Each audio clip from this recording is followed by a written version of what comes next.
You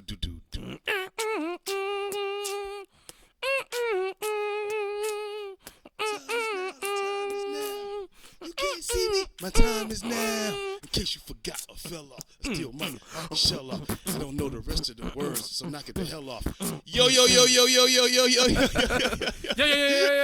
Yo. You know what time it is? You know what time it is. Welcome to another episode of Were Wrestlemaniacs II. It's your boy Izzy, Too Real, along with my boy Playboy Elite. Oh, my bad. Playboy Troy. Don't know. There's no celebration horns and none of that. We are back again for another week. And really a hell of a week, man. Jam-packed with wrestling. Jesus. Jam-packed. Wrestling no breathing news. No breathing room. No breathing room, bro. I think I'm taking a break. You want to start doing like some watch-alongs and shit like for the show for like 2 episodes? We might have to, man. It's been so much. And you know what? You know why? Tony Khan. I'm going to blame it on Tony Khan. I'm going to put all the blame on Tony Khan on this one. The 2 weeks in a row, but there's a Payback pay-per-view in there too, so that's on Tony Khan as well. Because it's jammed in there. First of all, God. All In was forced in there because All Out was always Labor Day weekend, so we was already primed and prepped for. Or is All In not always Labor Day weekend? No, All Out or All In. One of the motherfuckers. It was supposed to be one show always on Labor Day. Because All In started on Labor Day. Remember, the Cody show. That's true. You're right. But still, either one, like, we know there's a pay-per-view for AEW on Labor Day. Cool.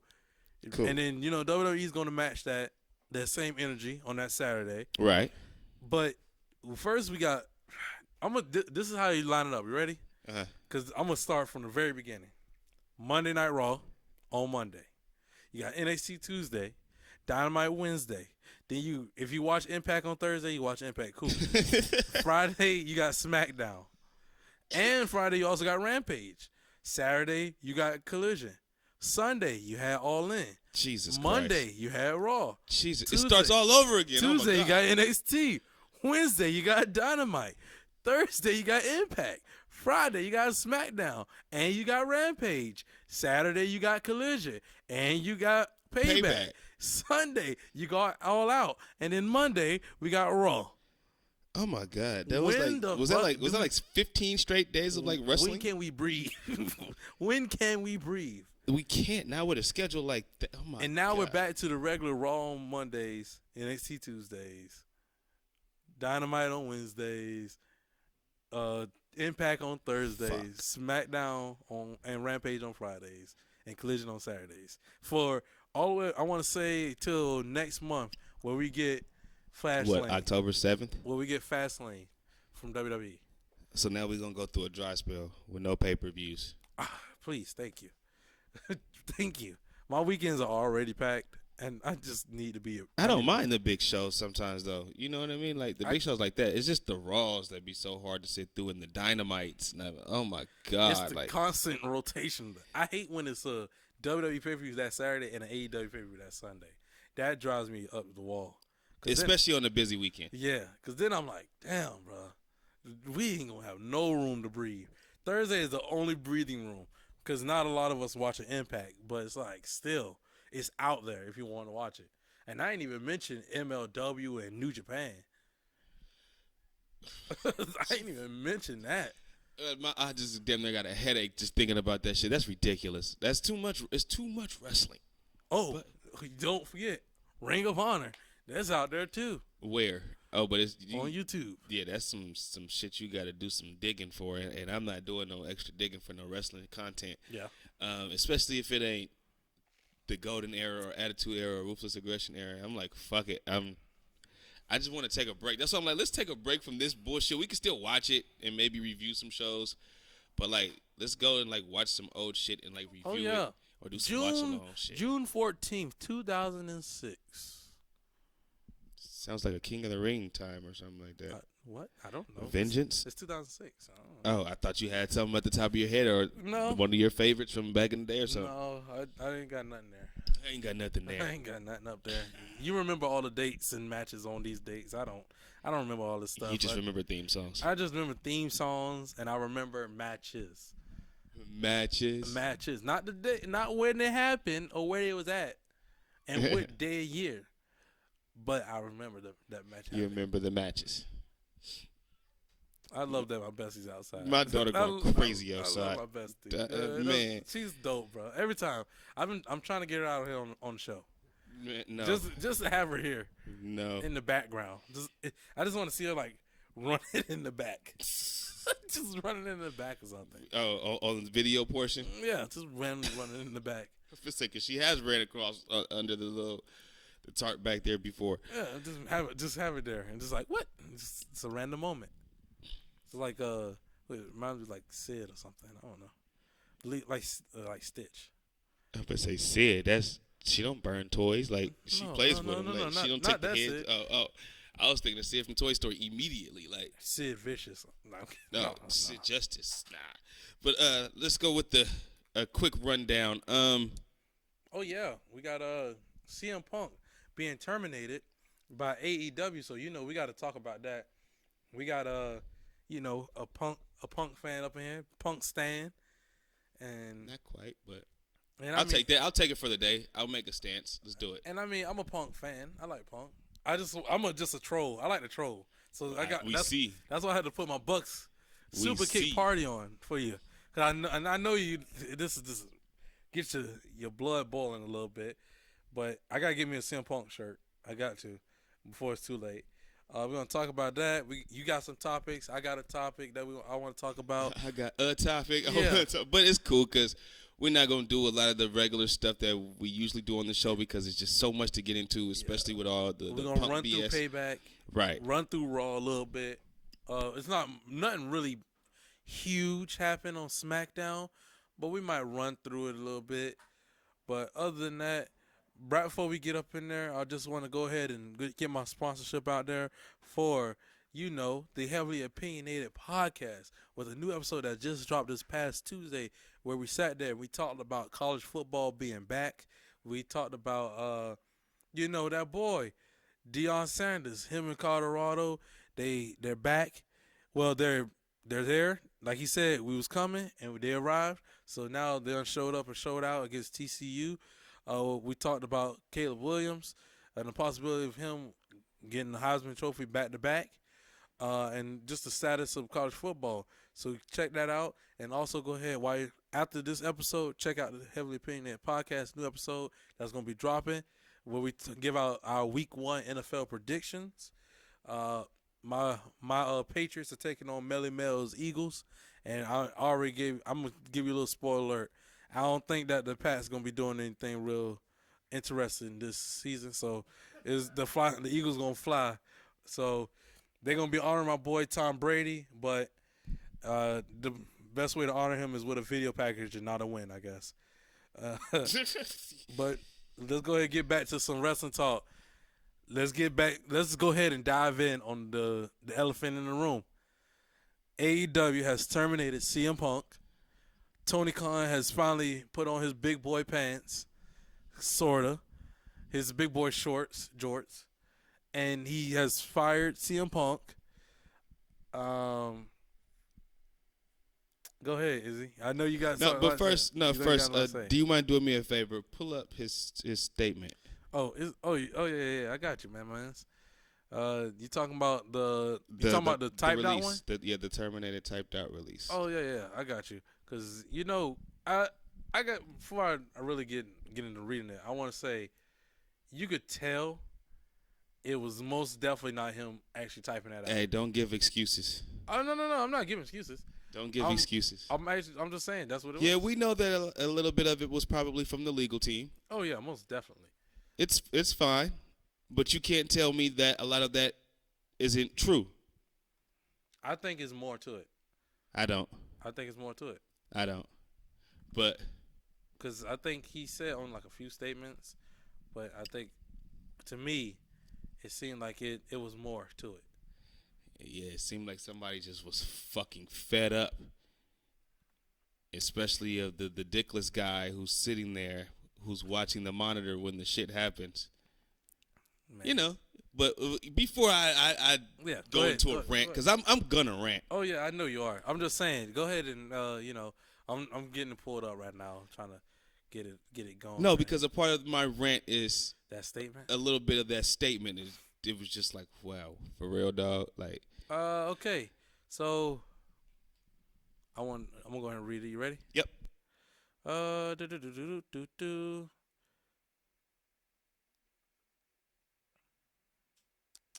Oh, snap, my bad. Sorry. I had it. I thought I had it, but okay. It basically just says Phil played an important role within AEW, and I thank him for his contributions. The termination of his AEW contracts with cause is ultimately my decision and mine alone. Of course, I wish I didn't have to share this news, which may come as a disappointment to many of our fans. Nevertheless, I am making this decision in the best interest of the many amazing people who make AEW possible every week. Our talent, staff, venue operators, and many others whose efforts are unsung but essential to bring our fans great shows on television and at arenas and stadiums throughout the world. That was one of his official statements. That ain't the one. That ain't the one that you wanted, though. I know. I was about to say, that's why I said. Knows. He tried to gaslight me on I that ain't trying to gaslight you. I'm getting to it. I just didn't know if you would have told me beforehand, I would have had it prepped. You know what was so crazy? Because I thought that I took a picture of it, which I did, which is on the phone, and I didn't want to, dip out the phone. Oh yeah. You good? Go ahead and while I look it up, tell them about the podcast, basketball, man. What you gonna be talking about soon? Oh, we doing a plug in another plug in the middle. Yeah, we're gonna. All right, we'll plug the return of the Warrior Since Now One podcast with your boy Izzy Too Real returning back. I'm actually gonna be returning back this Sunday. I'll be doing the start of the new season to get prepared because training camp will be starting in about 2 weeks. So getting prepared for that, and the preseason starts October 7th for the Golden State Warriors, but it starts on the 30th for the NBA in general with a couple games in India. I believe it's Dallas and forgot who the other team was. But, yep, so we'll be talking about all teams, everything NBA. Check it out. Warrior Since Now One podcast will be dropping every Tuesday.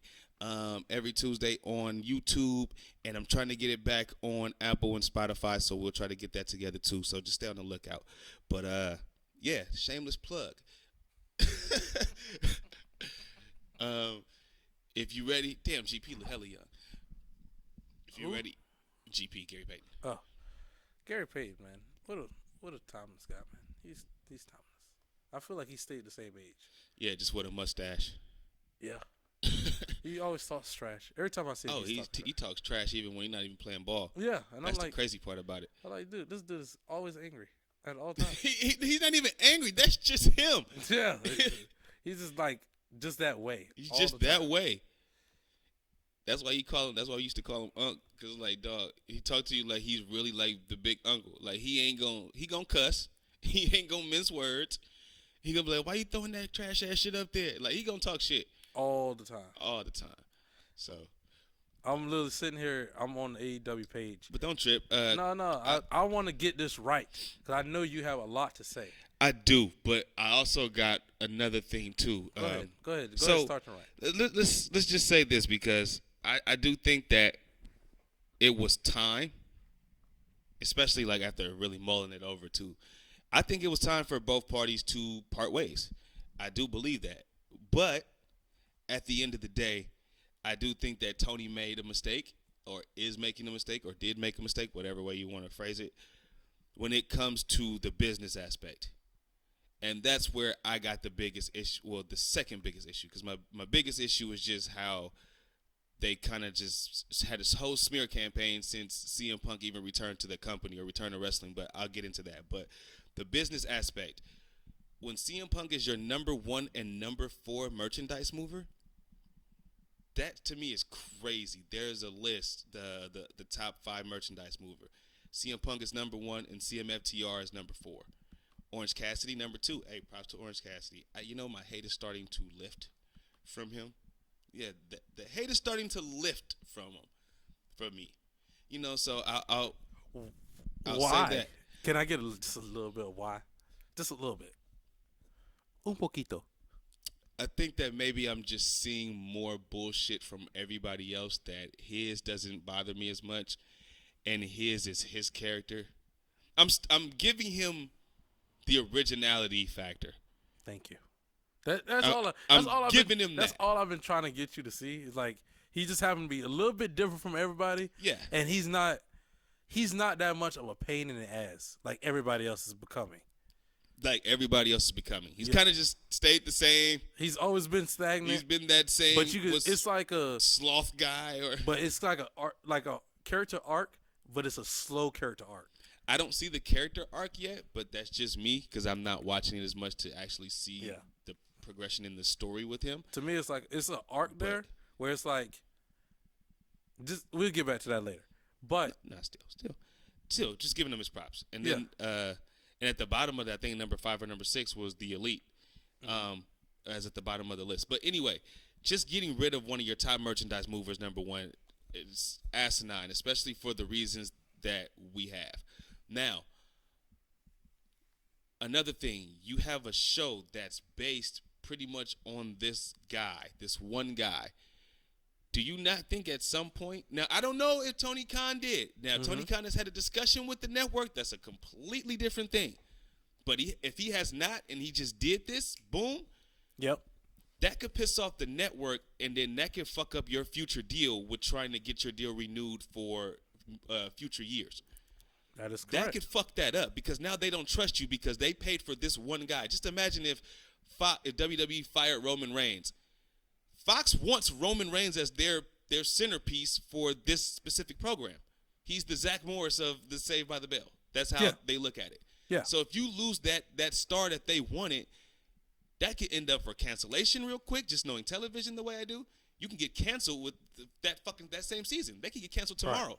Right. And then what are you gonna do now with your Saturday show? You don't have it.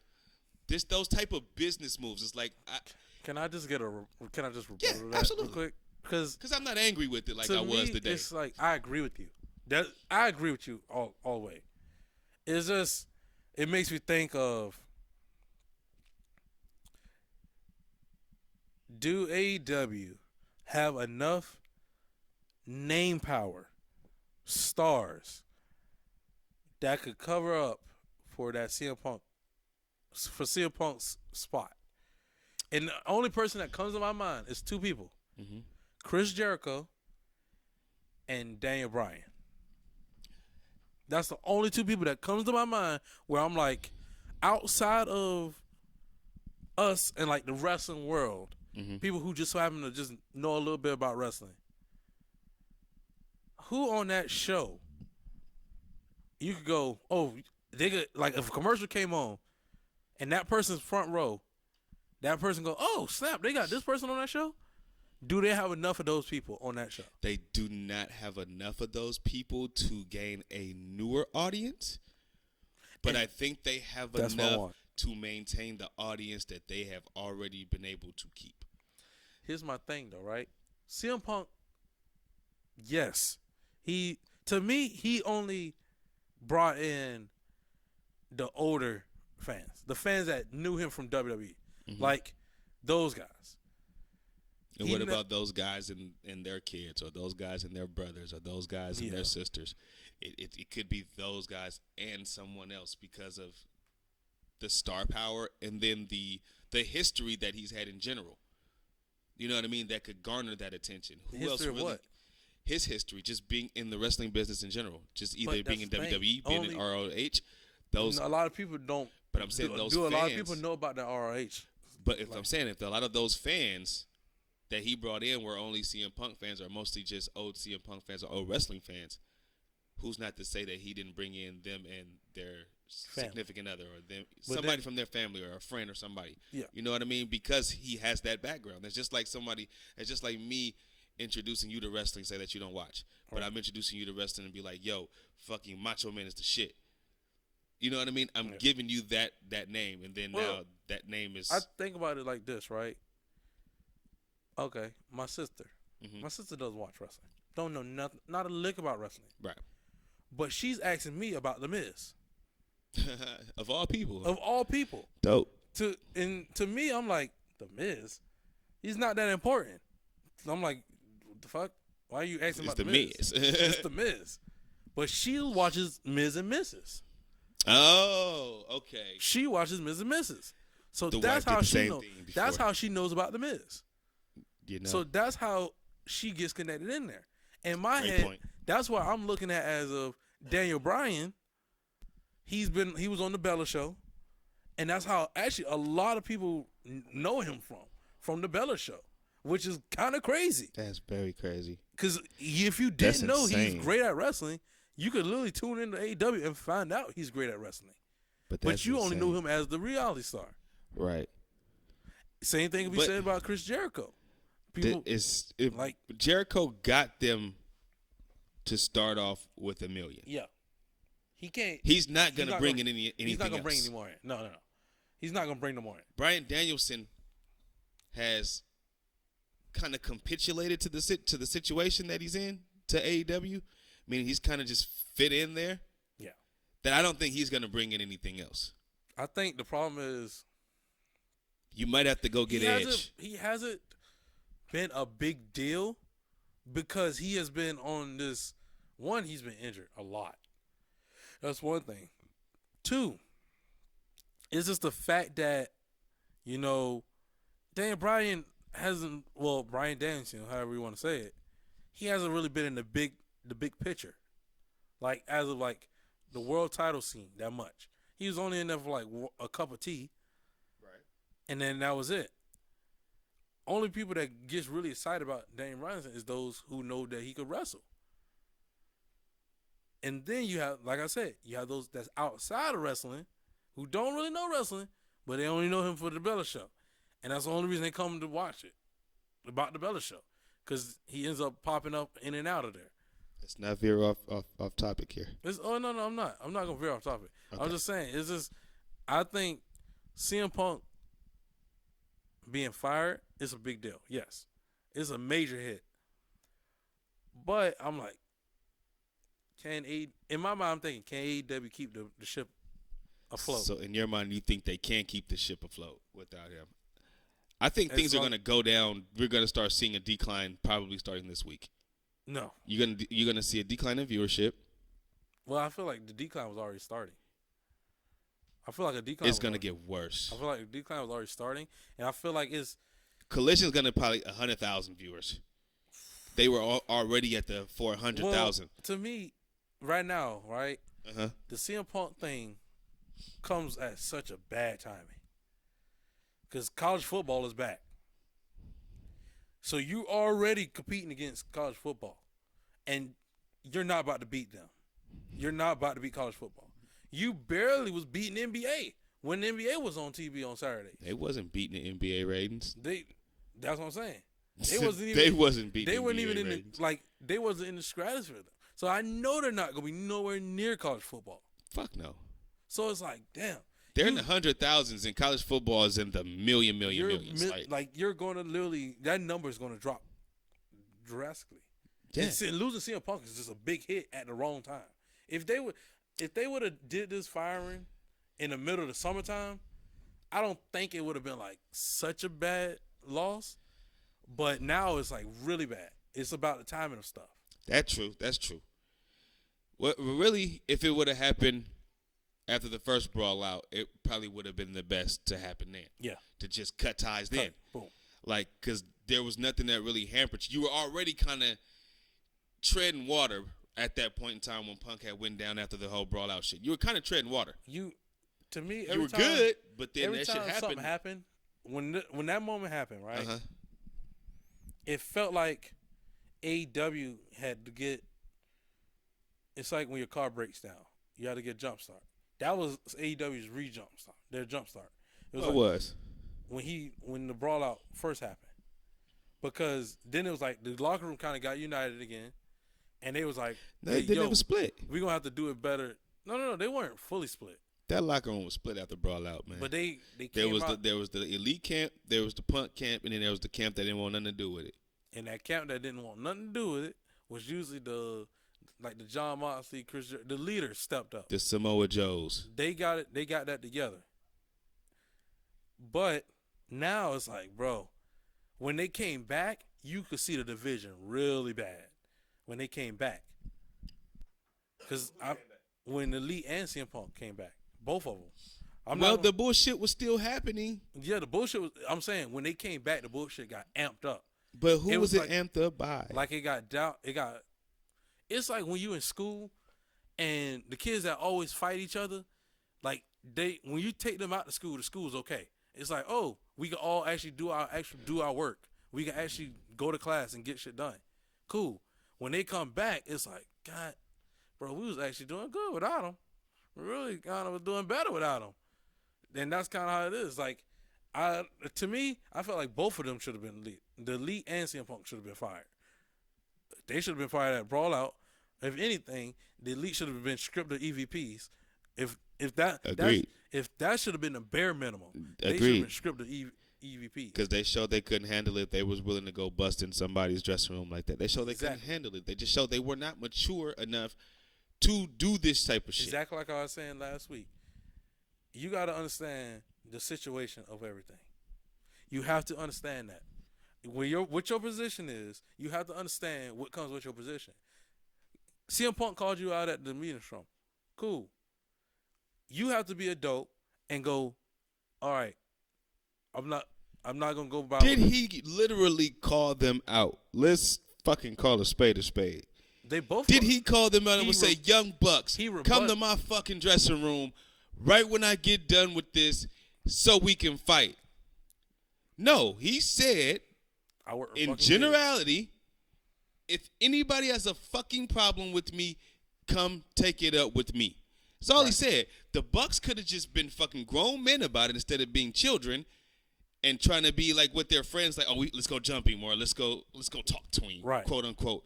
If they just would have stayed their ass in their locker room, all this shit would be cool. If they would stay their asses off the fucking dirt sheets with Meltzer whack ass, all this shit would be cool. Right. If Hangman don't go in the ring and say the bullshit in the fucking ring about we didn't want you here in the first place and all that bullshit, we would be cool.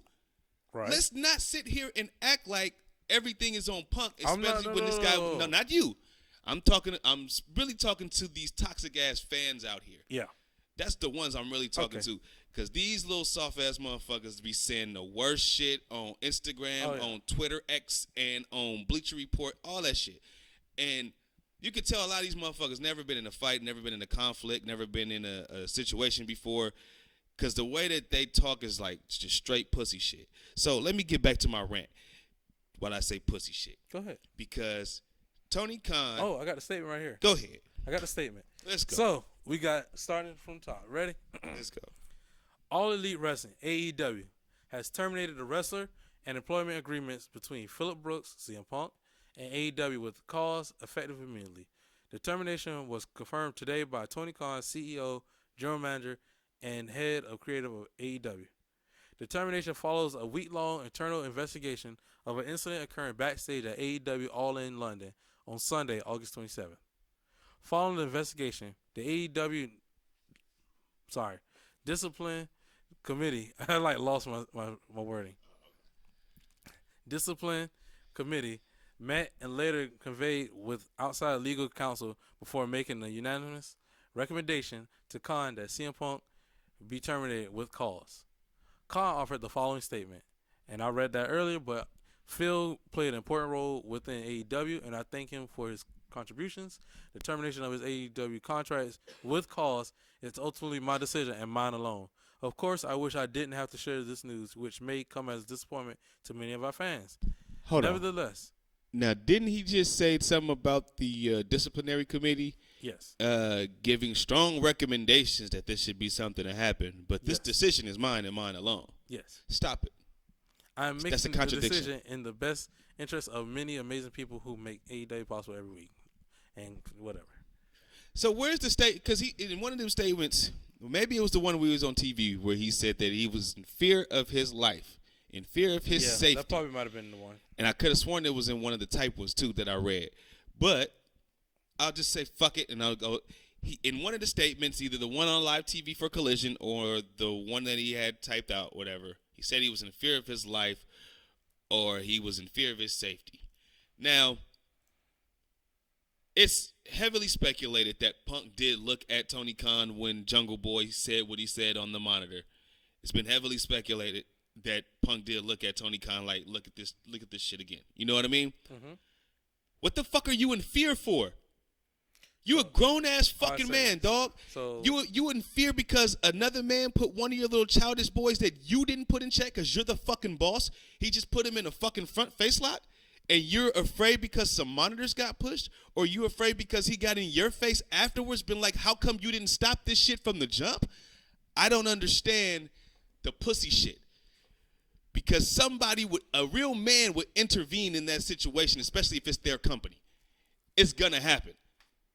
If I'm owning the company, I don't give a fuck if they both 2 7-foot giants like Big Show and fucking Kane or Big Show and Undertaker. And I run the fucking company.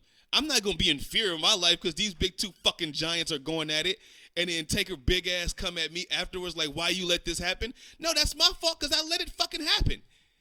Like, it doesn't make sense. And you can smile all you want to, but I just hate to hear pussy shit, especially in this situation, because now I'm really starting to see like, all right, I didn't want to pick sides, but now y'all making me start to pick sides. Because I don't like pussy shit. You ready? And I've been seeing pussy shit from the Bucks since 2020, and now Tony Khan just keeps showing little fucking hints of pussy shit. And I might can't say this on YouTube, so I might have to blink it out, but whatever. Go ahead. All right. So, I think the fear to life comment, right? I think that comes from, so there's been reports that after Tony Khan, after they broke up with Strum or whatever, CM Punk gets in Tony Khan's face. And they also they end up going to his office or some shit. I think after his match or whatever.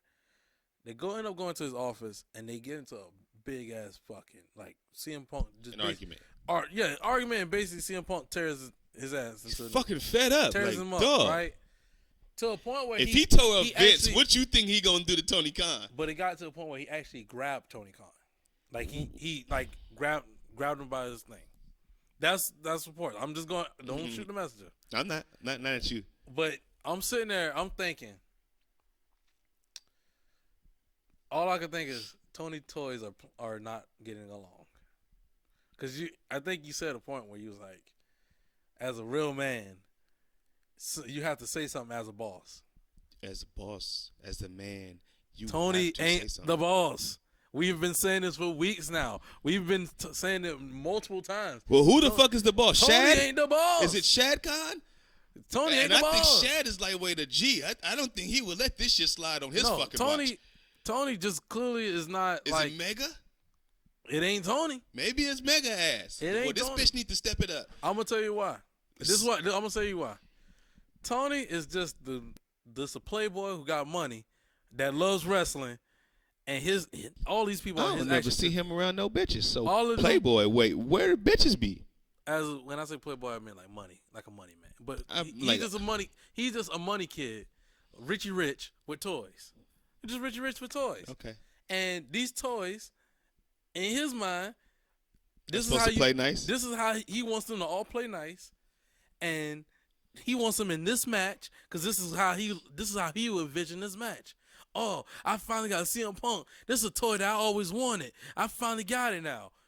Guess what? This CM Punk toy comes with the attitude. This CM Punk toy comes with basically he comes with a high standard because he came from a high standard. And it's funny to me, CM Punk bitches and complains about WWE so much. And it clearly looks like that's the place he needs to be. Because clearly he constantly keep going, the grass is not green on the other side. Well, it looks like it was green for your ass. Because to me, when CM Punk, the only reason CM Punk really left WWE is because he was already drained out. And he was working basically every day, and he was working week. He was burnt out during the pipe bomb bullshit. Yeah, he was burnt out then. He still went an extra 3 years before he actually left. He was already done. The only reason he stayed was for the contract. and then Vince ended up firing him on his wedding day. Yeah. So basically, how I see it is the only way CM Punk goes back to WWE, and if he would have stayed in WWE, was if he had the Brock Lesnar contract, where he just shows up, does his big matches, and he doesn't have to wrestle every single week.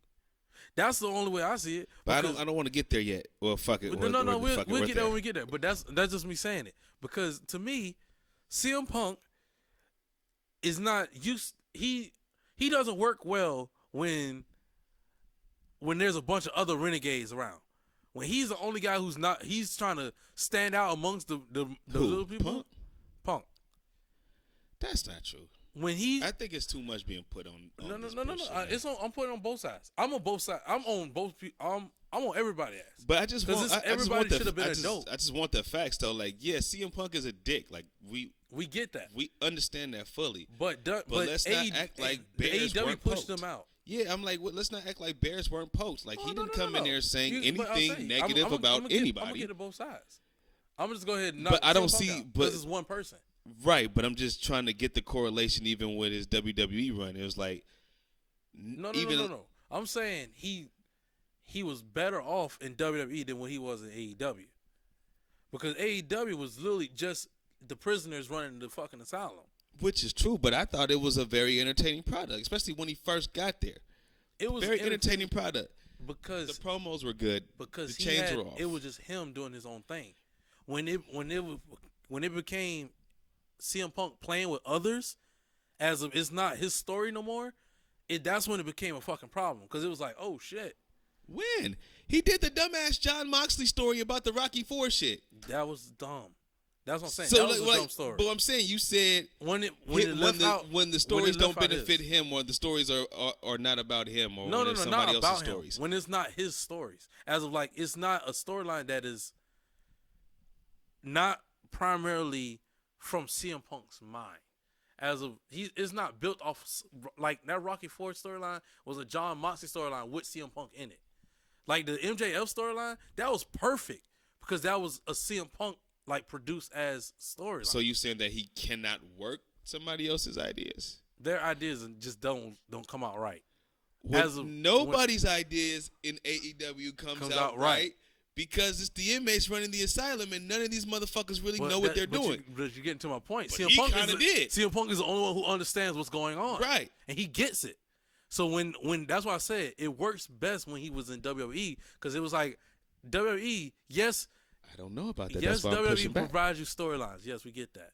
But majority of those storylines is already like worked with the wrestler. So CM Punk's storylines were like, okay, hey, CM Punk, can you do us this favor and do this Ryback storyline, and then we'll get you back with this other one. Cool. And that's how it always works. So you're looking at it from back then. I'm looking at it from a now aspect. I compare it to both now. I'm looking at it from a now aspect. Because in my mind, because we're going to talk about it later, but that's why I'm like, CM Punk works so much better going. Like, if he goes back to WWE, it's going to be better.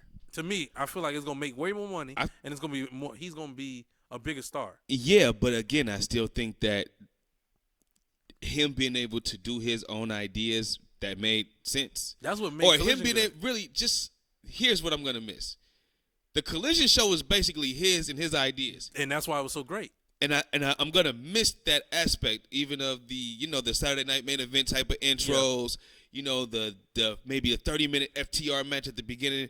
You know what I mean? Just that type of shit. I'm gonna miss it. The wrestling feel of the show. Yeah. And you're not gonna have that once he go to WWE. He's not. Right. You don't control what we're gonna do on SmackDown or what we're gonna do on Raw. Right. This is the brainchild of the creative team. Yeah. So that's where I'm like, oh no, you're man. Gonna miss it. Yes, I'm gonna miss it too.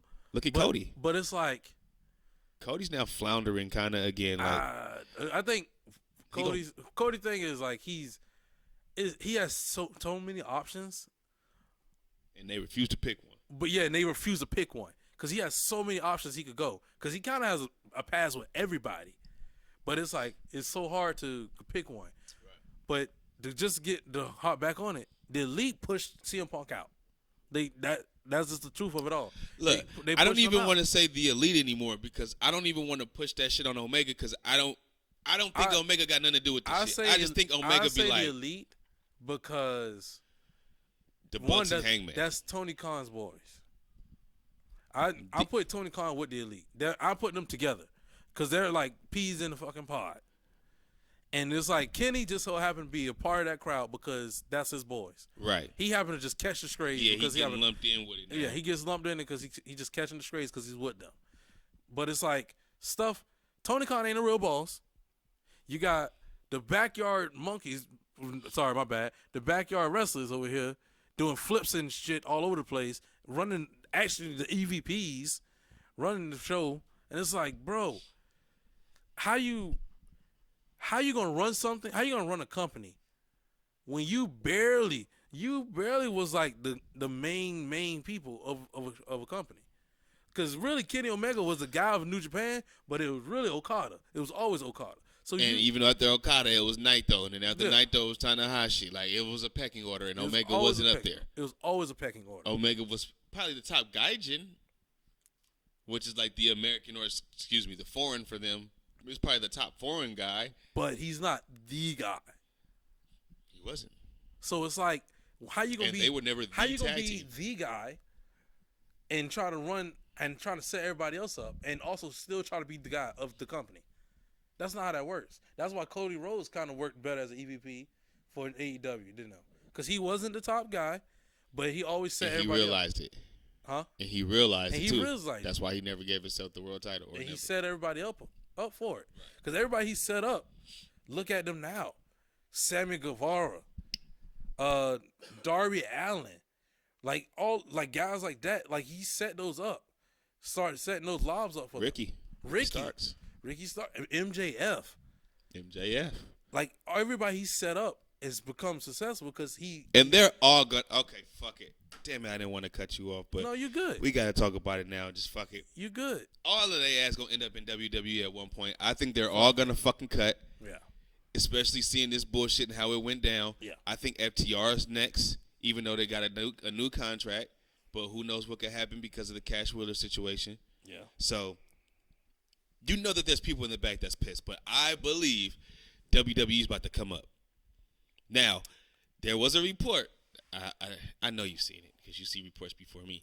There was a report put out by Sean Ross Sapp that there were talks, even back in January, for CM Punk to show up at Royal Rumble. Maybe possibly show up at the Royal Rumble, and they even had like an opponent for him and everything. But the talks never really progressed anywhere from the WWE side. At that time. And that was even around the time, too, where he kind of got escorted from the back or kicked out the back on one of the shows. Yeah. At that time, I believe that was because they didn't want any lawsuits. I don't think it was anything malice. I just think they didn't want any lawsuits. Who? WWE. About? From an AEW talent being in their dressing room. Oh, the only reason that happens is because, one, AEW has already accused WWE of tampering. Exactly. So that's why. Also, on top of that, Ricky Starks literally was caught backstage. So, and guess who Ricky Starks happened to be feuding with before he leaves out the company? Well, the first time it was Cody. No, I'm saying. And then now it's Punk. Look who I'm saying. So he happened to be friends with Cody, and look who he was feuding with before he left, CM Punk. And now we talking about CM Punk might have been at the Royal Rumble if he could have appeared there. Coincidence and that's why I'm saying, like, I think it was because the reports are saying that there was no traction on the WWE side. Yeah. In which I believe, because it's like, yo, they don't want to get involved in a lawsuit. They're not trying to be a part of none. Yeah, none of that bullshit. So I believe that. I don't think it was anything malice where it was like, no, fuck you, get the fuck out of our locker room. We don't like you. We don't fuck with you. Right. I don't think it had nothing to do with that. I just think it was more of the lawsuit thing. I'm not, just going to be quick. I'm sorry to cut you off. What's up? I like, not something I like, but AEW is smart with a part of, in the statement, that they released him with cause. So that means he can't sue. Which was, to me... That's a defense. Well, defense. For if he does. Yeah. Exactly. Because they did the same thing with Urban Meyer, with the Jacksonville Jaguars. They did the same exact thing. Yeah, it's Shad Khan's lawyer. Yeah. So they said they did the... Remember, they did that shit with Jimmy Havoc as well, when they released him during the Me Too bullshit. So it's to cover their own ass in case of a lawsuit. But Punk does have cause for a lawsuit, especially if you don't buy out the rest of his contract. Like, he has cause for a lawsuit. You fired him. You put him in an unsafe working environment because you know how he is. There's defamation of character. Yeah.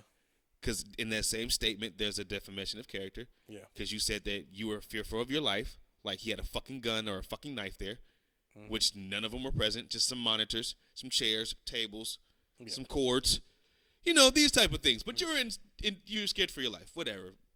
Unless he actually did put hands on him. Fuck. I don't know if he actually did or not. We don't know if he did or not. I'm putting out the possibilities of that. Absolutely. I'm putting out the possibilities. Not mad at you for it. I personally don't believe that went that far that he put his hands on his boss at that time. The most he did was probably chest bump him. I don't even believe he chest bumped him. I believe he probably got nose to nose. Yep, and gave him a fucking piece of his mind. And was screaming at him. And I think that's because Punk don't talk with a calm voice. He does not. So he was probably screaming at him at the top of his lungs.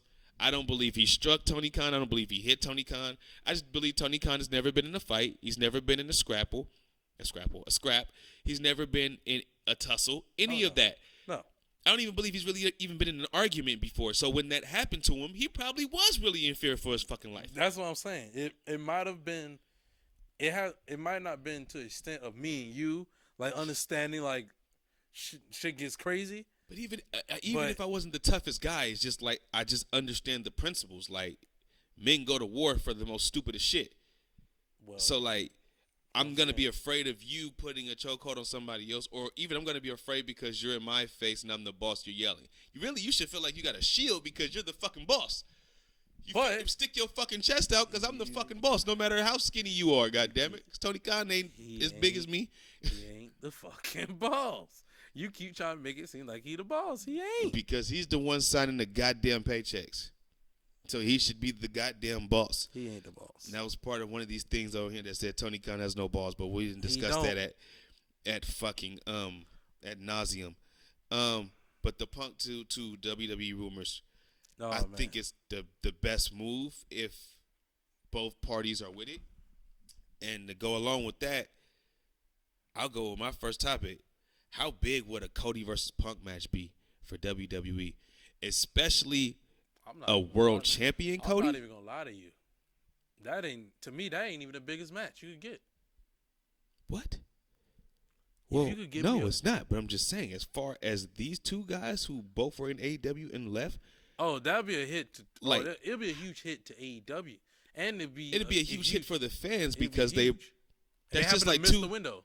They happen to miss that. They happen to literally Cody's walking out the door, CM Punk's coming in. Right. So for now that to they're both in the same company. Be so great. And don't forget that Cody was there's a story behind that because remember Cody was the guy who brought. I said Cody was the guy. Punk was the guy who brought in Cody, Zach, Kofi, Evan Bourne, Bryan Danielson. They all took a big collective photo together because they all were holding the championships. And he was like, "These are my guys. Yeah. These are the guys that they refused to push, but now they're on." You remember, like, right? I know. Big. I seen that picture. Big salute, big push for those guys. You know what I mean? Because all of them got, except for Evan Bourne, but they all got to be something later on in their careers. Right. So there's a big story for that. Evan so Bourne, that's why I'm like, he ended up becoming something. Impact. I don't even remember his name no more. Fucking Matt something. Matt Sydal. Sydal. I was about to call him Matt Striker, but I think that it'd still be a huge fucking match, especially Cody as champion with a heel Punk. I think, and let Punk still have that AEW World Heavyweight title belt, but and have Paul Heyman be the new Bobby Heenan and bring that belt. Oh my God! But you see, you're missing one thing. What? That's where I'm like, you're missing it. What else am I missing? The Roman feud? You give me Roman and CM Punk. Oh I don't want that. I don't care for that. I want it. I don't care for that. That'll blow the roof off the building. I don't care for that because I want the bloodline story to pretty much then to be at the end before Cody comes in. That's how we get before Punk comes in. That's where we get in the ending of the bloodline. Because that we spoke about it offline. That's how we getting Paul away from Roman. Oh, we did speak about that offline. We getting Paul away from Roman with that rivalry. And then also that's how we get Punk turning heel. Because he's going to be a babyface at the beginning of that rivalry. Okay, so look. And that's how we also get Roman. We get Roman off of TV. Wait. Keep that. What's up? So we get the Roman versus Punk first, and then we get the Cody versus Punk. Yes. Okay, I'm all for it. But this is what I say, right? But with the story. This is how we get Paul away from Roman. This how we get Roman getting taken off of TV, and he comes back as a babyface because Punk and Paul screw him. That's how we get Paul. That's how we get Punk to be a heel, and that's how we set up the Punk and Cody feud. Because Punk, 1, he wants the world title. 2, Paul wants revenge on Cody for Cody taking the titles off of Roman and ruining his life. Because since Cody took the titles off of Roman was basically abusing Paul. Roman was abusing Paul. Yeah, he was mistreating Paul, and Paul ended up going with Punk and turning his back on Roman. Or just bringing Punk back in, like, yeah, I got a better superstar that could beat you. No. We gonna play into the role of Paul being a rat, because that's always been the story for Paul. He's a rat. He's quick to turn on whoever's the next big thing.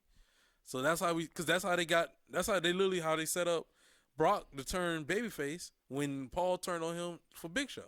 Which was stupid. It was stupid. Because why Big Show of all people? Like, it didn't make sense. God damn it, just use Matt Morgan. Like, he was a bigger threat.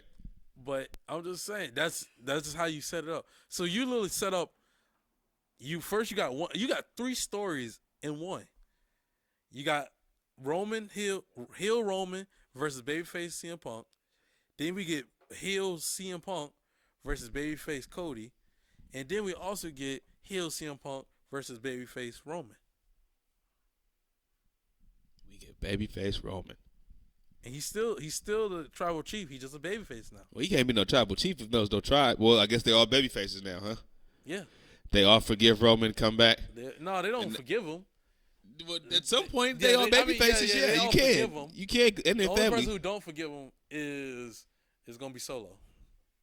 So that means because Solo he takes the role of the heel Umaga. He takes the role of this generation's Umaga. We don't need that though.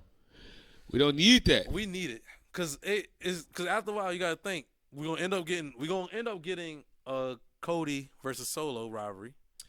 But Umaga wasn't likable like Solo is. Yeah, well, Solo's likable. I'm sorry, he's likable. He's likable, but I want to see him be a monster. That's what when I think of a current generation Umaga, I think of a monster. I can't take it serious. Like, why not? When Solo was walking around quiet, not talking, and just spiking people, I was like, damn. I just thought he was the hitman. Yeah, but it wasn't like vicious. Well, first of all, you got to think in this generation now, especially, there is no real heels. Like, but some people can look the part. Like to me, I don't. Just Solo just look like the coolest motherfucker in the world. Because you're from the Bay Area. That's why. Is that what it is? I don't know. Just Solo look like a cool ass motherfucker. He literally looks like somebody from the Bay Area. To me, Solo looks like a beast. He did look like a beast. He looks like a beast. To me, Solo looked like you. Oh, they're probably about the same height. Thank you. The same thickness in the arms, paws. Oh. Like, yo, y'all look the same. All I need to do is dye my hair. Yeah. just dye my hair. Boom. And put some tape around your thumb and get a little lighter. Yeah. Like a cool ass dude. He seemed cool. But I'm just saying, to me, I'm like, if I saw Solo in the street, it just looks like, in my mind, I'm like, I ain't trying to fuck with him. I just know I'm not trying to fuck with him. So that's what I see. So that's why I'm like, we could get Solo, because first of all, he has that same charisma as his brothers. Like the Usos come in the room, I'm like, I get lit every time I see they come. They come on my TV, I'm like, oh snap, what's going on? When I see Solo, I'm like, all right, what's going on? Like it's more like a. You're more somber when it seemed like when he come on. I'm like, oh, what's going on? See, like I'm like. Oh, the nigga Solo out here. You know what I mean? Like I look at him like he one of the family members or something. Like I don't know, but it's just me. Yeah. I'm not saying that he's not intimidating or anything, but I just look at him like. I just look at all the setup. I'm a setup guy. I just love setups of keeping the story going. I don't. I like the story to end at some point. No. I want the story to end, but I want different layers. Like we move on. Like we don't constantly keep calling it the Bloodline story. We just move on from the Bloodline era. But we have it where Roman, he has to have something else to do. We don't just take him off of TV and he's done. We have him come back as a babyface and he goes against CM Punk, because CM Punk basically stole Paul and Paul betrayed him, because Paul was the wise man and he turned his back on him. So boom, that's how we keep that going. We get Roman versus Punk again, but this time the roles are reversed. And Roman versus Punk again. Oh shit! Because from the first time. What 2013? No. I'm talking about when Punk comes back. Because we're getting Paul away from Roman in the first feud. That's why I said when the first feud happens, when Paul turns on Roman, and he goes to join Punk. We end up taking Roman off of TV for months because he needs a break. Oh, see, no, I'm still not in the same realm. I get what you're saying though. I had to take a minute and just really listen to you. Nah, I want Punk to show up with the AEW World Title. And I want Paul Heyman to display it as the real world champion. Keep that same story from the other fucking show. He's not okay. You know that won't happen. Lawsuit like crazy. Unless like crazy. Unless that belt is property of AEW's and not Punk's property, because sometimes those belts be the property of the wrestlers. I.e. Ric Flair, 91. If that occurs, fuck it. Go buy the replica belt and just spray paint an X on that bitch. If that happens, real world champion. I myself will go buy a replica of that belt. I will go buy the actual like $200, $300 replica because I know WWE gonna end up selling it. I will get the $200. Nah, they can't sell the replica. Fine, I'll go get a $300 version from AEW and spray paint it and actually get my own real AEW belt. If that happens, I will do that. It's probably not, but it's the best way to debut him to bring him back. Oh my God! Best way to debut him? The best way to bring him back. No, you bring him back in the Royal Rumble. No, it's just too fucking cliche. No. All right, you can bring him back in the Royal Rumble. Know why? You bring him back in the Rumble, but you still display that World Heavyweight title leading all the way up to the Rumble to be like, who the fuck is this guy? We know it's gonna be Punk. You have the belt in the bag, right? Or in a briefcase or something. No, you just have it in the bag. Somewhere you know how he was walking around with the bag? You put the title back in the bag.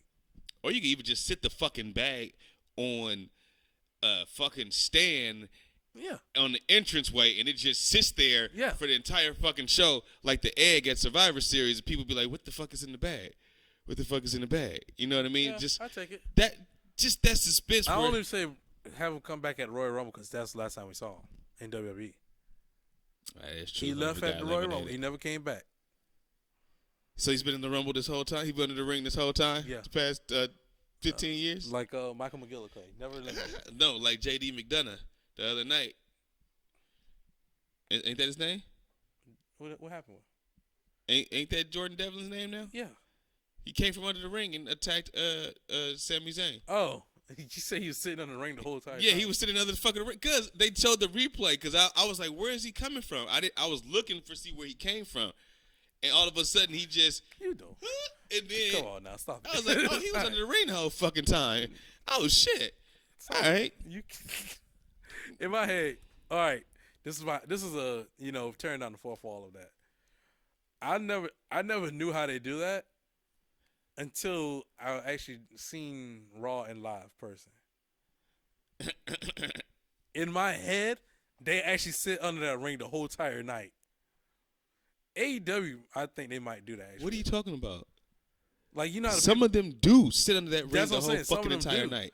But there's a way that they do it actually. Yeah, with the TV and everything under there. You have your popcorn, your snacks. No. Like they have them, like when the lights go off, they sneak their ass down there when they switching out the fucking ring. Yeah, like 5 or 6 people all will come out in black hoodies, and then one person happens to disappear. One disappears under the ring. Yeah. Yep. So I didn't know about that. So I always thought they've been sitting on the ring the whole entire time, watching it on the monitor. But that's new. They used to just sit under there. Oh, yeah. Undertaker, when he pulled Diesel under the ring. Yeah. That one year. In the I steel can't cage. remember who it was that missed their cue. Somebody missed their cue one time. And they fell asleep under the ring. I forgot who told that story. Mick Foley? Was that him that told that story? Mick Foley, I think it was. He missed the cue by falling asleep under the ring? I think that was Foley. He was trying to pop up to get Undertaker from under the ring. And he fell asleep because he was under the whole time. Yeah. It was a 3-hour pay-per-view. Yeah, he fell asleep and missed his whole cue. Yeah, they sit under there. Yeah.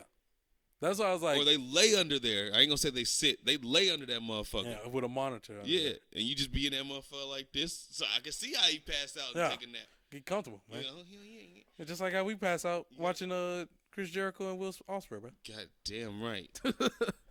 But I'm just thinking about the possibilities of how you start. How do we incorporate CM Punk in the WWE world? And if okay, well, it won't be hard. Now, but his first opponent is probably going to be Kevin Owens. But and what if he don't come back? That's it. I got that on here too. Like, is this the end? If this is the end, then this is a fucking shitty way to end your career. The last thing I was thinking about this earlier at work.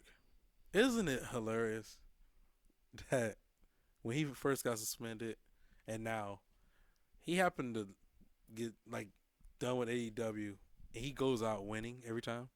He literally wins the match, and then it's like suspension. Wins the match 5. Like I just find that he just don't lose, and then I mean in WWE he lost the Royal Rumble and never came back, but still.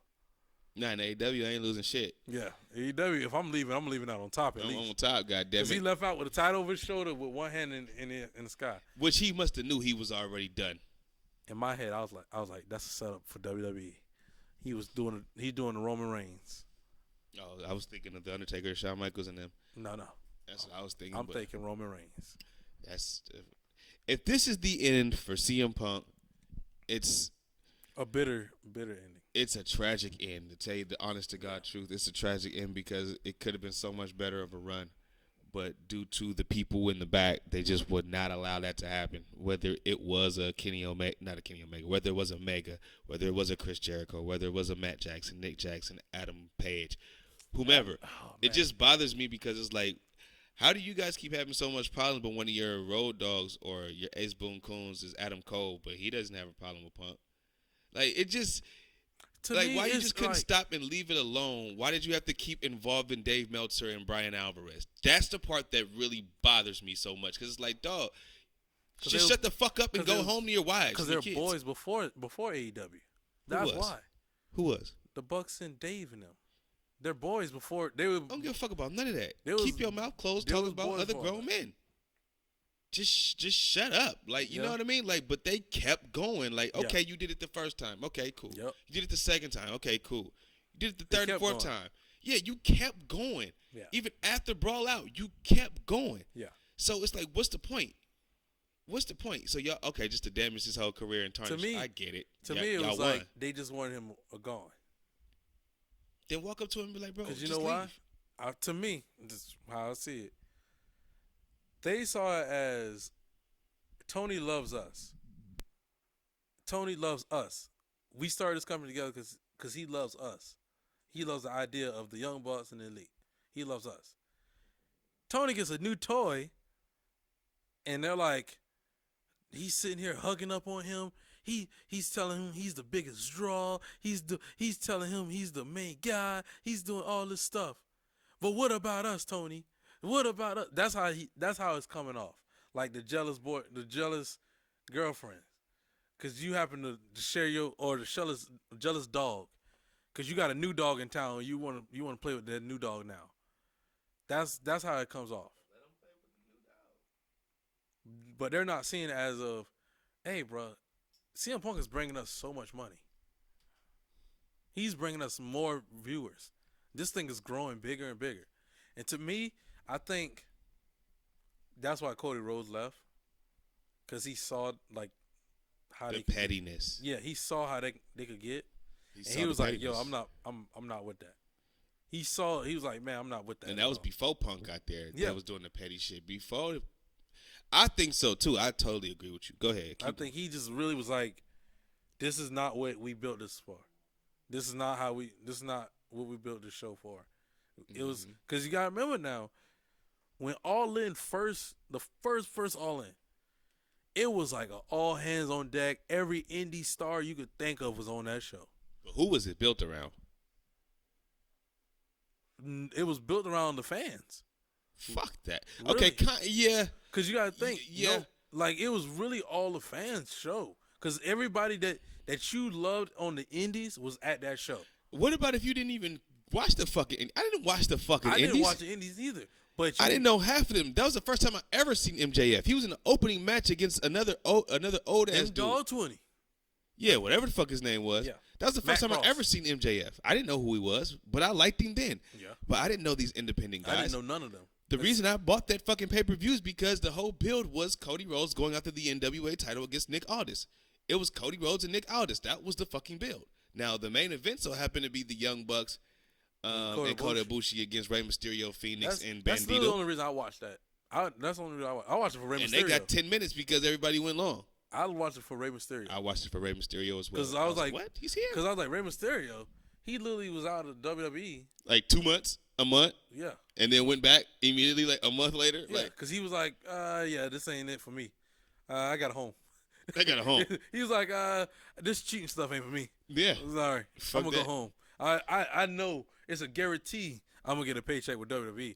There's no guarantee with this. Yeah, I'm having cool matches, but he's old. You got to think, Rey Mysterio is kind of old. He was old then. He's old now. Was there a Jericho match on All In? No. He appeared. He attacked Penta. Right? I think he came dressed as Penta. He attacked Kenny Omega. Okay, there you go. Boom. He attacked somebody. Dressed as Penta. Paymaker. That's how he appeared on that show. But I'm just saying, that show is really built off of like, yo, we all need to be in on this because they say we can't do it. The only show in town is WWE. And then they did the show. Yeah. And the history is it is what it is. But Cody left because that passion wasn't there.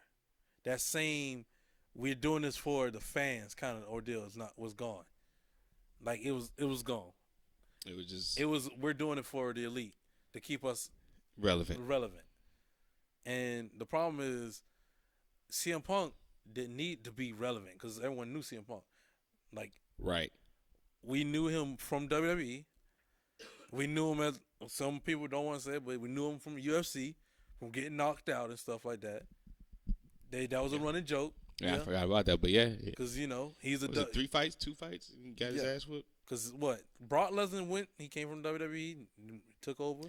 Brock is a beast. You can't compare Punk to Brock or Bobby Lashley. That's how everybody did. Everybody compared it to it because it's like, they came from WWE, that's fake wrestling. And then all of a sudden you come to UFC, this is real wrestling. Brock and Bobby did good, and Batista did good. I don't even remember Batista in this. Batista did it. He did one. He did no. That's actually the name of the company. One. He did mixed martial arts. CM Punk is the only one who came from WWE that was ass, and he was actually ass. But everybody was like, "Is this a joke?" He's ass compared to them. Compared to them. That don't mean he's ass compared to the general public. Like, you know what I mean? Like, he's just ass in that octagon. Yeah. With the cameras on. But it's just the fact that people knew CM Punk. He's a bigger name than the Young Bucks and Kenny Omega outside of wrestling. He's a bigger name. It's going to be a huge blow to AEW. Bro, I was thinking about that too. I was like, man, what if CM Punk ends up in Impact? Or he ends up at not Ring of Honor. He ends up at NWA. Nah. They ain't got enough money for him, but Nah. I don't, because the Impact is still kind of close to AEW. No, they're not really like that. They're not that close. They're more close. Really, Impact has become the people who AEW didn't pay attention to and didn't really care that much about. Frankie Kazarian. There's a couple other people I can't remember off the top of my head. Matt Cardona. They lost a lot of people. And they literally AEW just didn't care about them, so they end up going to Impact, and they end up becoming important over there in Impact. Well, Frankie Kazarian, he's a homer for there, so yeah, he should always be important for them. Yeah, you know what I mean. Same thing. I miss Bobby Roode in WWE. I ain't gonna even lie to you, cause it's injuries. Like I'm like, damn, where the fuck is Bobby Roode, man? Where's James Storm? Bring him in and make him a tag team again. Yeah. Well, James Storm's he's over there in TNA doing America's Most Wanted. Probably the greatest tag team they've ever had. He ain't ever leaving. Oh no, he don't need to. He went to NWA for like a cup of tea, became like TV champion, and then left. Then dipped out. Well, if you didn't know, EC3 is now the world champion over there. He retired Titus. Somebody should have finally fucking done it. I seen the highlights of that damn match. And I was like, Terrible. Why the Terrible. I think it got to a part where Terrible. EC3 is sitting in a chair and Tyrus is like just sitting there gasping for air. And I was like, yo, who decided on this? Get this walrus out the ring. Get him out the ring, please. Send him back to what it is, Fox News. I was gonna say send him back to being Snoop Dogg's bodyguard or something like. Like get him off of here, man. Get him off, cause pause. Get him off the TV. So here goes some news too. JR's contract is coming up next couple of weeks. This could be his last stint in AEW because they have not renewed. Cut him off. He needs to go. It's time for JR to go anyway. I love JR. Don't get me wrong. No, you don't. You don't love JR if you wishing for him to leave like that. Like, he could call 1 or 2 matches like for the show like he did at fucking what's it called. I don't think he did a bad job at all in. I can't think of one time. He just calls out their fucking bullshit on camera. Yeah. Like Cornette would, or like any normal person would who's trying to fucking save face. Yeah. Like, I don't see what Jim Ross does wrong. I only except saying he's on Monday Night Raw when he's on Wednesday Night Dynamite. To me, it's like I don't know. It's to me, I'm like, man, I'll be okay with him doing like one match other night, like a big match. I'm okay with that. Cool. But when we have him on there the whole night, I'm like, nah, he gets restless and he gets a little tired. Yeah, we're a like, little cranky. Right. We're like, all right, we can go ahead and send him home, please. But when he's like juiced and he gives you that little chuckle like a couple times, he's in a good mood. Yeah, he's in a good mood. We're ready for a good show. We're good for that. He's always doing that with Nigel and Kevin Kelly. So like, keep him with them. Keep him with them. Don't put Kevin him Kelly. with him and Kevin get along. Him and Kevin Kelly has a great communication. And they work together in WWE and New Japan. So the Taz, Excalibur, and Shivani drives me. They just be bullshit. Now Taz is. It's just random conversation. Random that's going on where I'm like, what are y'all talking about? Shout out to Botchamania. I'm like, what are y'all talking about? The Taz conversations be the funniest shit. That's the only reason really why I started watching Botchamania. Because of the Taz comments, that's how late I was to the party. Bro, Taz just be saying random be saying random shit, but so do Shivani and Taz be having to like bring it back. And they I be both like, what be the like fuck? saying random things and having a random conversation. And Excalibur just be sitting there like, he don't stop none of it. Yeah, he just like he feeds into it. He's like, oh well, pinfall 1, 2. Oh, okay. What are y'all talking about? Like he just falls into it. I'm like, my God. I'm like, yo, what is going on here? And then Shivani has always apologized, and then Taz would be like, geez, Shivani, I thought you knew or something like that. Or let's bring it back. I digress. No, I digress. I'm like, yo, what is happening on the show?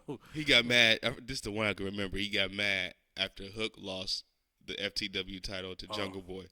And he was going off, and Shivani says, don't talk to me right now. I don't even want to talk. I don't feel like, man, I just feel like kicking the table right now. Shivani was like, don't have a cow, man. Hey, don't you tell me what to do. I'm like, wait, here they go again. Here they go. Here they go. Here they go again. Like two grandpas. Here they go again. They back at it again. I be forgetting Excalibur's even now. I be forgetting Excalibur's fucking name. I be calling him Excalibur literally just.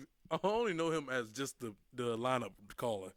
He only calls out lineups. He don't need to say nothing else but the lineups. And this weekend, coming up on AEW Dynamite, it's going to be Darby Allin taking on Luchasaurus. And then for the AEW TNT title, it's going to be Amy Shafir.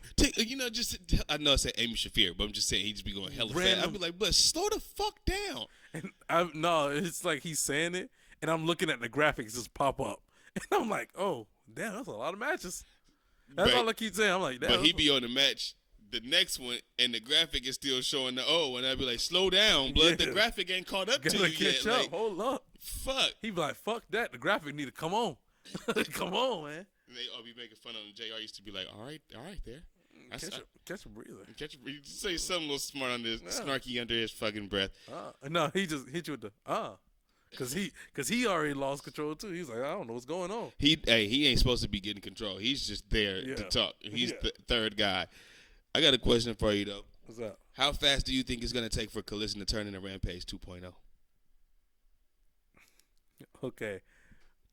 I thought it was Rampage 2.0 when it first started up, and I got used to. I was like, okay, it's becoming its own show. I like that. Cool. Rampage 2.0.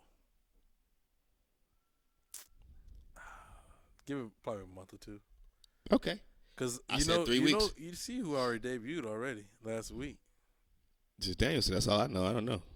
Well, no. Well, then the Buckaroos, they showed up on that show. A slap in the face. They instantly showed up right after. I was like, and didn't they do the little jog around the ring Yes, too they type did. of shit? Yeah, the little In victory. my head, all I could think was, look who can finally come over and play now. We're here. Yeah, we're here, We're here. Yay! Yay! Yeah, Remember we couldn't come here when they lived here. yeah. He used to always keep the chains on the door. There's no more chains on the door. Now we can go jump on his bed. Come on, Nick. Come on. Me and all our friends are coming now. So I guarantee. Come on, Jungle Boy. Jack, where are you at? We're gonna be seeing soon. Adam Page. Elite versus Bullet Club Gold match. I won't be seeing that shit. I bet you. Well, My channel will be turning that bitch. No ratings from me. It's gonna be Hangman Adam Page, Kenny Omega, and the Bucks taking on Switchblade, Jay White, Rock Hard, Juice Robinson, and the Guns. See, I don't want to see. I don't want y'all fucking up Bullet Club Gold. Too late. With the old fucking Bullet Club That's members. what I say. Leave them We're alone. talking about it offline, but this might be one of your questions. Who do you see leading Collision now? Who do you see lead Collision now that CM Punk is not the head of the horse anymore? FTR. Okay. And it should be FTR. Maybe just base this on tag teams since there's so many of them. Yeah. Like, do more tag teams. Have this be FTR show. They say they're top guys. All right, this is your show still. Okay. And this is why, unless you turn them heel, but this is why you should not have turned Ricky Starks heel yet. Because you could have put Ricky Starks with FTR now that Punk is gone. I feel like. Or you could turn FTR heel and put them with Ricky Starks now that Punk is gone. So Well, go either way. I feel like we just need to have Ricky Starks just be the world champion of this show. Or if not the world champion, just the head guy of this show. Because we already have the top babyface. I want Ricky to leave. We have the top babyface on Dynamite, which is MJF. Might as well have the top heel, Ricky Starks, the face of Collision. I don't mind that. I want Ricky Starks. I want Ricky Starks to get mad and leave. I just see Ricky Starks, the BCC, and Bullet Club being the heads of Collision going forward for right now. And FTR. I feel like all of them are just the coalition head. If they do not maintain FTR and Ricky Starks on that show, the ratings are going to drop to Rampage levels in 3 weeks. It's over. I don't even care if you do have the Bullet Club on there. They've proven to draw away ratings. Yeah. Ratings drop to 700,000 when they come on TV. Who? The Young Bucks and Adam Page. Sorry, I thought you were talking about Bullet Club. I was like, what? Oh, no, not them. I was like, what? Not them. No, they actually gained and still got one of the highest fucking rated matches of the year. I'm about to give me one of them shirts. No, the Guns Up. You gotta get Guns Up shirt. I am all for You know, I know this ain't AEW, but this was the idea I thought about randomly. I actually like that tag team of Austin Theory and Grayson Waller. I feel like that's the best thing to do. They act alike. The one's dark hair, one's blonde. Yeah. They kind of look alike. It's best to just have them together because now Austin Theory ain't got nothing to do. We still trying to build Grayson Waller up, and I feel like we could just have that team run for a minute. They're both egomaniacs.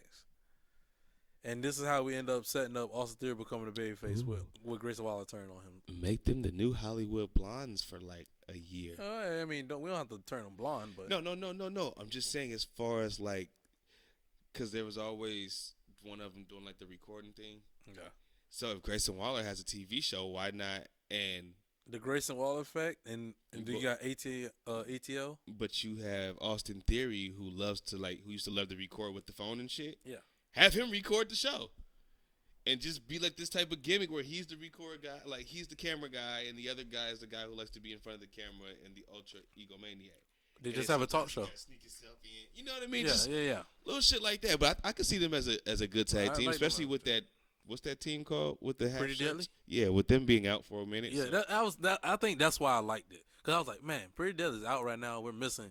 I feel like the tag team division is really like. It's always been like that. It's WWE. Yeah, but it's really bad now on SmackDown to me. Because really all of the weak teams are all on SmackDown. All weak tag teams on. At least they got teams on SmackDown. Ain't no teams on Raw. That's true. That is true. It's the Judgment Day, and it's 4 of them, so you got to pick which 2 going to be in that fucking group to be the tag team. Who was the tag team champions? Sami Zayn and Kevin Owens. They're not even really a fucking real tag team. They're 2 single guys. Yeah. You have the Alpha Academy now. They kind of just split Chad from that. Yeah. The War Machine just fucked them. Actually, I would say those are 3 teams right there. No, they're not teams anymore. Or they're not even teams. War Raiders. They are. New Day. Oh, they're on Raw, huh? And then the mixed team of Drew and Riddle, but I really don't want to count them. So yeah, it's really that should be leading to a split real 2 soon. teams. So, but Riddle keep getting these random ass tag teams. Riddle, I feel like if we could get Randy Orton back, there, boom, there it is. Nah, I want Randy Orton against Cody Rhodes. I want Randy Orton by himself anyway, but I'm just saying. I'm just trying to beef up the tag team division. That's best. If we have War Games, that's where Randy comes back and help Cody. If Cody's in it, cool. And then at some point, the Royal Rumble match should be Cody versus Randy, or when Cody wins the title, Randy gets jealous and or he comes back and he just actually in the middle of Cody's celebration, because we got to get off. We're gonna use all the pyro, all of it, all at the beginning and the end of the match. All the budget of pyro gonna come out for him winning the title. So when he comes out, whoa, all that good stuff. What do you want to talk about? RKO. That'd be just Brock Lesnar all over again. RKO. No, it ain't. We understand the story. Because, actually, we do it, if we want to do it the Brock Lesnar way, really, we could steal Randy's story of how Evolution turned on him when he won the title. Like, they kept it cool and everything, like, oh, yeah. And then he just turns on him. We could do it that way. I got another idea. Far-fetched as shit. But why not bring back Ted DiBiase for one date? And you do like a little this is only I have a whole thing for when Cody becomes champion, like how I would book him, like how I would just keep feeding them challengers. Like I would do a reunion for Legacy, and that's where I would have Randy turn on him. I would have all this to do your move, because how else is he gonna get on somebody's shoulder to get the thumbs down? How about this, right? Uh-huh. Yeah, we could do the Legacy, but Ted won't be there. We get another second generation star there. We could have like Braun Breaker. Braun or oh man, that would be even better if we get Braun, because that makes sense. He's super strong. He could lift up Cody, and he literally just drops him back. But why is he there? Because he's a second generation star. But Cody has no connection like that really with the Steiners. Well, WCW shit. I don't know. Cody helped Braun on his first day on Raw, like the new guy, because he was like, I used to be a new guy, and da-da-da-da-da. You know how Cody is. He wants to be friends with everybody like a weirdo. And that's how he set that up, and, Now you get Braun and Randy together, so now Randy has a muscle, like a muscle. And I'm cool with that because he's older now. He doesn't even have a muscle. He has a killer. Because really, Braun has the best spear in the game right now. If you haven't seen Braun hit a spear right now, I haven't. That spear is probably it's up there with, to me, spear-wise, Braun is up there with Goldberg and Rhino. He keeps talking about Rhino. Because Rhino spear was always hurt menacing. Yeah, it just looked like he just touched him and the guy just goes, ugh. He looked like he cut him in half at least. So. Edge looks like he just hug him and they just fall to the ground. Yeah. But, that's why I said I was more towards Goldberg. I like Bobby Lashley's because he does like a little spinning effect with it, like I hate twists. I actually hate his. I hate that he spears and he rolls. I'm like, why? Because it kind of looked like he should keep the leg and rolling for a pinfall with the spear. It's such a weird thing. I don't like that. That's why. But yeah, we get Randy with Braun, and Braun and he does that a lot. Actually, he does put a lot of people on his shoulders. So he does the lift up, celebrate with him, drop him down, hits the spear, and then Randy also. We could just get Braun just cutting him in half. No. And we bring back Randy with the punt. I was just about to say, you punny. Yeah, we bring Randy back. Punny. You don't even RKO and you punny. That's how you really make it a statement. Yeah. We got killers on the show now. Randy is a psychopath when he used to use that punt. Yeah. Yeah. When Randy pulled Because out the punt used to look real, too. It used to look like just right here, just temple, boot. Like head snapping, everything. I'm like, bro. Like, damn, Anybody everybody got that took hit it with a sold punt. it. They sold it well, man. Everybody who got hit with the punt, I was like, bro, this man. Stephanie. He do not care. And I loved it. I loved it. I loved it. All right, fuck it. Let's go into it. So, we didn't got through all my topics and we're only in an hour. That's good. And 10 minutes in. So let's get into some talks about Payback. All right. Live from Pittsburgh, Pennsylvania. Steel City, stand up. Overall, decent pay-per-view. Yeah. I'm not gonna say great. I'm not even gonna say good pay-per-view. I thought that was one match that I was like, okay, I'm fucking surprised by this bullshit. It was basically a glorified Raw. And I was enthralled on the one match. Who was your one match? And the segment. The one match I was enthralled on, not coincidentally, but strange enough, Becky and Trish. the fucking Trish and Becky match. Yep, there it is. I knew it. And I was surprised. I'm watching this shit. I'm wanting to hate it because I want to fast forward it so bad because I watched the pay-per-view after it happened. Mm-hmm. So I'm wanting to fast forward it, but I'm just like, all right, I'm too tired. This is when we just got home from the referee and shit and all those fucking games, right? Right. So I'm so sore I can't really move. So I'm really just forced to sit here and just watch this shit. He said he was forced. So He's a I liar. really was. I could fast forward it, but I'm looking for a reason to fast forward it. I'm like, I'm gonna give him a chance. He's fully invested. So I'm watching and I'm like, okay. And then I'm like, okay, where the fuck did Trish just get this big ass knot from? I was trying to figure out where the knot came from. I couldn't figure out where. I guess she got thrown into the cage and really just hit one time, but I couldn't see where she got that knot from. But I was like, God damn, well, it adds to the match. So now I'm really kind of invested in this shit because I want to know if Trish can finish this fucking match and not fuck nothing up. Right. So they do two spots where I'm like, I'm scared for Trish's life, I'm scared for my life, and I ain't even there. I felt like Tony Khan. So the part where they on top of the cage, right? And I'm looking at Trish lock her legs in the cage. But Becky pushes her.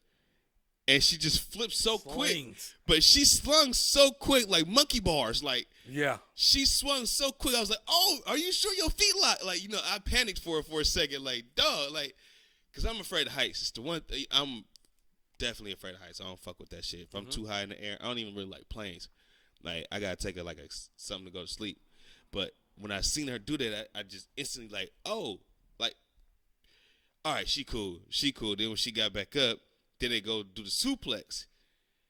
And Trish kind of slides a little bit as Becky catches her. I'm like, dog, you better not drop her. Y'all too high up in the fucking air. And she hit the fucking perfect suplex off the top. So kudos to the two women, man. What you thought about the match? That was match of the night. 100% match of the night. There was no question about it to me. If it wasn't match of the night, it was tied for it. To me, it was the best way to end that rivalry. And finally, to me, I was like, thank God. And that was probably the best match of that whole entire rivalry. It made me even like feel bad that we was talking shit about their Raw match. No, I was like, and then, while they wasn't on SummerSlam, I was like, maybe they should have put this on SummerSlam. Like, no, they didn't have this idea. To me, if they would have did this on SummerSlam, it wouldn't have got as much time. Because it just wouldn't have gotten much time to tell the story. Because if you actually look in that match, they had a lot of moments that was actually great, like the sling one. You talking about the superplex? I also like how they did a callback where to Lita and Victoria. I was like, yo, that's pretty dope. She pulled out when she hit the Widow's Peak. I was like, hey, bitch, that ain't your move. I was like, yo, I ain't seen a Widow's Peak in a minute. And I was like, wait a minute. And then she did the hair thing like Victoria. And I was like, okay, there goes the callback. So I thought it was dope.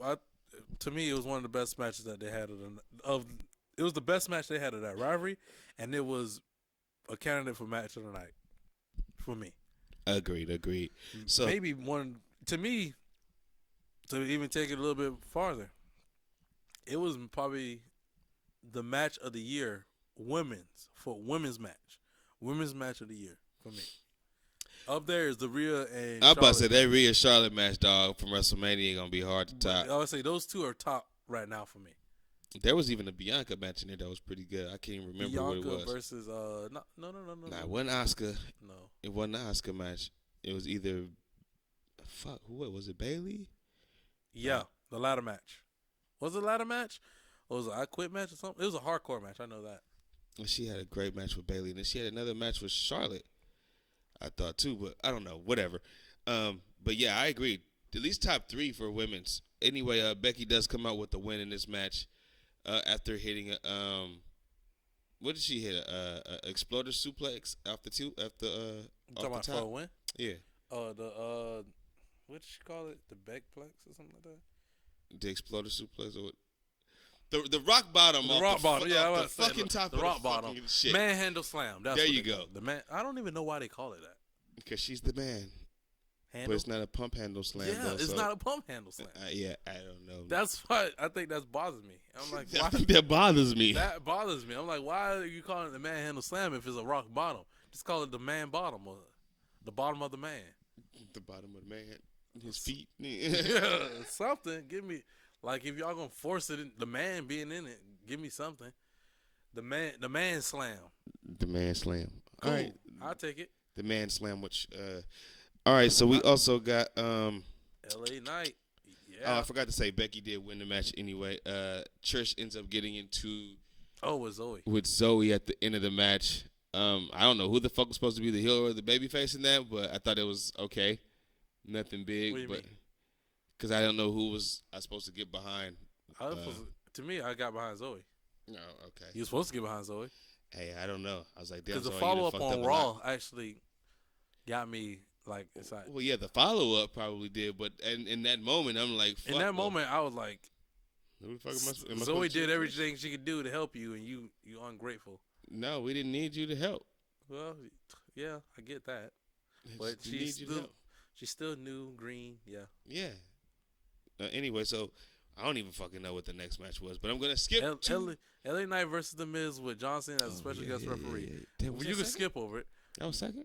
Yeah. No, I thought that was entertaining because I like John Cena as the special guest referee. To me, I felt like it took away the moment for that match because I felt like they forced John Cena in that match. Well, I feel like they forced John Cena on the show, Yeah. but But still, for that moment, it felt like he was forced in there. Where it's like, bro, we could have literally lived without John Cena being in that match. I feel like it would have been a better match, but it just set up that. well, you know they're gonna get another one next week on Raw. What? It'll be The Miz versus Oh. LA Knight, something like that, or the next pay per view since LA Knight's a SmackDown guy. I thought the match was good though. At some points was a little slow, but I thought the match was good. I thought John Cena was entertaining as shit as a referee, trying to argue with both guys, and LA Knight's not even taking the bullshit as well. Yeah, he's a LA Knight's like. I'm happy that they didn't go the route where he's like so squeaky clean babyface. Right. Where it's like, oh, you know, the good referee is gonna protect the good guy. No, it was like Calling it down the middle. Call it straight down the middle. Because I know The Miz. Yep. And I know you. So, you know. Anyway, LA Knight wins the match. After the match, we get, I don't even remember what happens. Who does what? He lifts the LA Knight's hand up at the entrance? Yeah, he just lifted his hands up at it. They had a little discussion. There you go. And like, basically, LA Knight was just like, I don't like you. If you want to get this work, you could get it. And like John was just like, bro, I'm just trying to show you respect. Right. And LA Knight was like, all right, let's leave it at that then. Because you know who game it is, you know. And then once he lifted his hand up, or he allowed him to lift his hand up, what was said? I can't remember what was said. John Cena, good choice. Oh, yeah. Good choice, kid. Good choice. Like he was telling him, all right, if you would have punched me, it would have been a bad choice. But Cena's damn near close to retirement. And we could tell with this show. So he doesn't really need to be in the ring too much more. But I wouldn't mind seeing a few more Cena matches. Anyway, the next big highlight that I could think about is the undisputed tag team titles on the line. Sami Zayn and Kevin Owens taking on, I don't care, taking on Damian Priest and Finn Balor. There you go. The guy you hate. Huh? The guy you hate. I don't hate Finn. You just hate him as a heel. Yeah, I'm just bored with him as a heel. I don't believe you. You need more people. That's how I feel. But anyway, I thought this was a fucking good match. Yeah, that was a match of night candidate too. They were all over the fucking place. Terry Funk made him proud. The fucking trash can over Finn with the 2 kendo sticks was hilarious. I thought the swanton from Kevin Owens onto the fucking seeing Dom. Kevin Owens bleed. Oh yeah, he was cut. That caught me off guard. Cause I was like, in my head, the first thing I thought came to my mind was WrestleMania when Finn was bleeding. Why? Because they basically stopped that match just to stop him from bleeding. No, I think he bladed too. It looked like he bladed. Who? Kevin Owens. Kevin? Yeah. Might have. Because they was ducked out in that fucking dugout for a hella long putting on them jerseys. So he probably cut himself putting the fucking hockey jersey on. Like, oh shit, fuck it, we gotta go. But anyway, I thought that was a fucking good match. Rhea doing the spear on Owens. It was kind of slow, but It was. But just to see her interact with the men all the time is nice. See her pulling her best China with her China outfit on, I thought was great as well. Anyway. Yeah, I saw that and it made me laugh because I was like, we just talked about that shit. I thought that shit was hilarious too. I was like, oh, she's paying a homage to China. I was like, didn't I ask this question a couple of days ago? Because I didn't know that there was really some type of a similarity between the two. So anyway, that was funny. But so it's just dang, I kind of went blank. Go ahead. All right. Damian Priest. Sorry, I just remembered. Damian Priest has been in two of the hardcore matches of the year candidates this year so far. This match, and then the match with Bad Bunny at Backlash. Oh yeah. That was a great match. You know what's so crazy? I got to go back and watch that match. That was a good match. I never watched that match. I watched the Backlash pay-per-view, but the match that Carlito showed up in, I never got to see it. I think because it was spoiled for me. That's bad. That's a bad. So I never watched it, and I know I wanted to watch it live, so I could have popped myself for just hearing Carlito's music, but it was spoiled for me. I never went back to watch it. If you go back and watch it now, it'll still pop you. Cause still pop. Because I watched it and I knew he was coming, but I couldn't tell you when. So when it happened, I was like, "Oh snap! There you go." I forgot it was that part. I forgot he was coming. Like I didn't know he was coming at that moment. So it just caught me off guard. But yeah, that's it. That's it. All I was gonna say was just what happened at the end. So the first time there was a near fall or a close call, there was the time where I believe it was Damian Priest that was getting pinned by Sami Zayn. It was 1-2 after Sami Zayn hit the haluva kick, and then JD McDonough comes from under the ring or wherever he comes from, and causes the distraction, causing the count to be broken. And then the second time that he said something to Damian Priest too. I don't remember what he said to him. But he was saying something to Damian Priest and like, look at me, whoop-de-whoop. Mm-hmm. And then after that, the second time that Sammy hit the Aluva kick and was about to get the victory, Dom comes in with the briefcase, hits him on the head. Finn covers him for the 1-2-3. And we have new undisputed WWE Tag Team Champions, which are the Judgment Days, Finn Balor and Damian Priest. So they got all the gold. I was just about to say, as Finn would say, they have all the gold. Even though those fucking tag team titles are ugly and silver and blue and red and all the gold. He got all the fruity pebbles there. That's what all the gold. You gotta think he's Irish, so they had to make him say it. We got all the gold. We got all the gold, all the jewelry, all the something. Because WWE likes to make sure Irish people sound Irish. But you know what? You said I was disrespectful, so that means I missed a match. What match did I miss? Rey Mysterio versus Austin Theory. Rey Mysterio won. That's it. He won. There's no more to it. He just won. I just wanted to let it be known that he won. That's all. You can continue on, though. There's no more to it though. Yeah, he won. I just want the world to know that he won. Yeah, I mean, because we all knew that he was gonna win. Because Austin Theory and them won on Friday, so that's kind of how that works. WWE. If you didn't know that, that's how that works. Sorry to break your bubble. Whoever wins on that Friday, they don't usually win that Saturday. So that means don't watch that Friday, so you don't know who won that Saturday. Hate to break it to you, Money in the Bank happens the same way. Through the week leading, as the weeks lead up to Money in the Bank, if you see your person win, that means he's not winning. He is not winning the Money in the Bank. And if it's the person that you want to win, if he touches the briefcase, he's not gonna win. Don't even let him tease it. It's taboo. Yep, there it is. I'm letting you know now. Damian Priest, guess what? He lost, and leading up to the Money in the Bank, he lost, and he didn't even get to touch the briefcase. So boom, that's how you know. LA Knight, I think he touched the briefcase, and that was it. I think he won the night before or something like that. Where he touched the briefcase on SmackDown? Yep. So after that match, we end up going to the Grayson Waller effect, where Cody Rhodes, he's like, oh, you know how these shows go. We about to fight, da da da da. But he ends up saying something that kind of got everybody's ears perked up a little bit. And what's that? And he was like, I played my politics. I cashed in all my chips, and I got to move.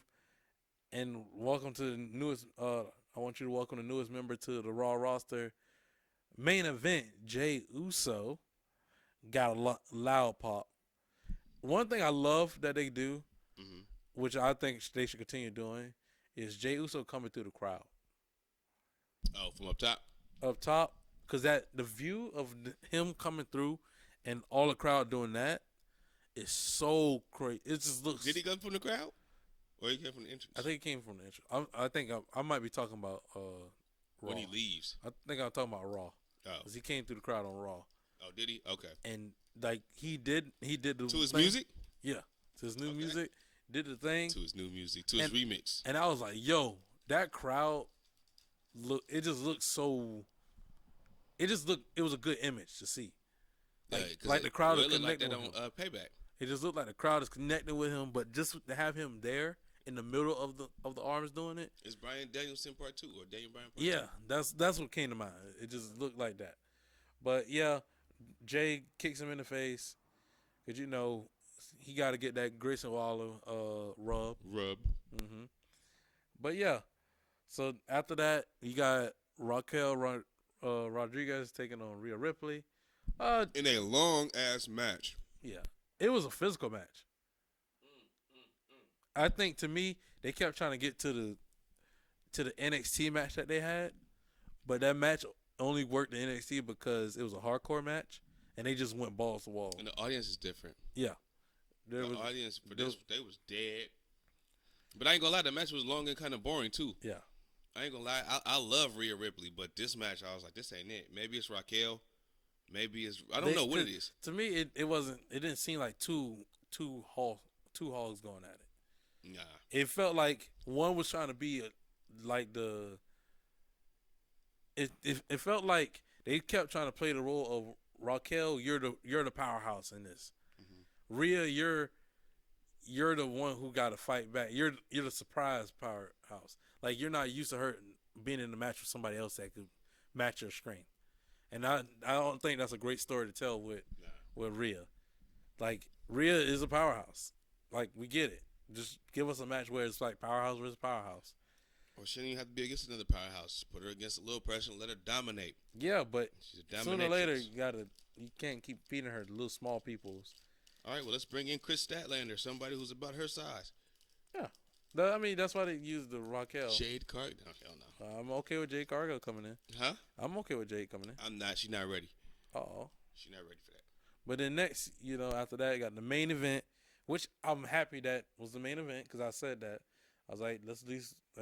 I know you don't want 2 world titles, but at least let's treat this world title like it's important. Because one thing I didn't want this world title to be the second to last match, and we have the tag team titles as the main event, or some BS because they have a story there. I like that. Or it's the opening match of the pay-per-view. Yeah, I want Seth and Shinsuke to close it out, which I like because this is the best we've seen Shinsuke in so long. To me, actually seems like an evil, like guy.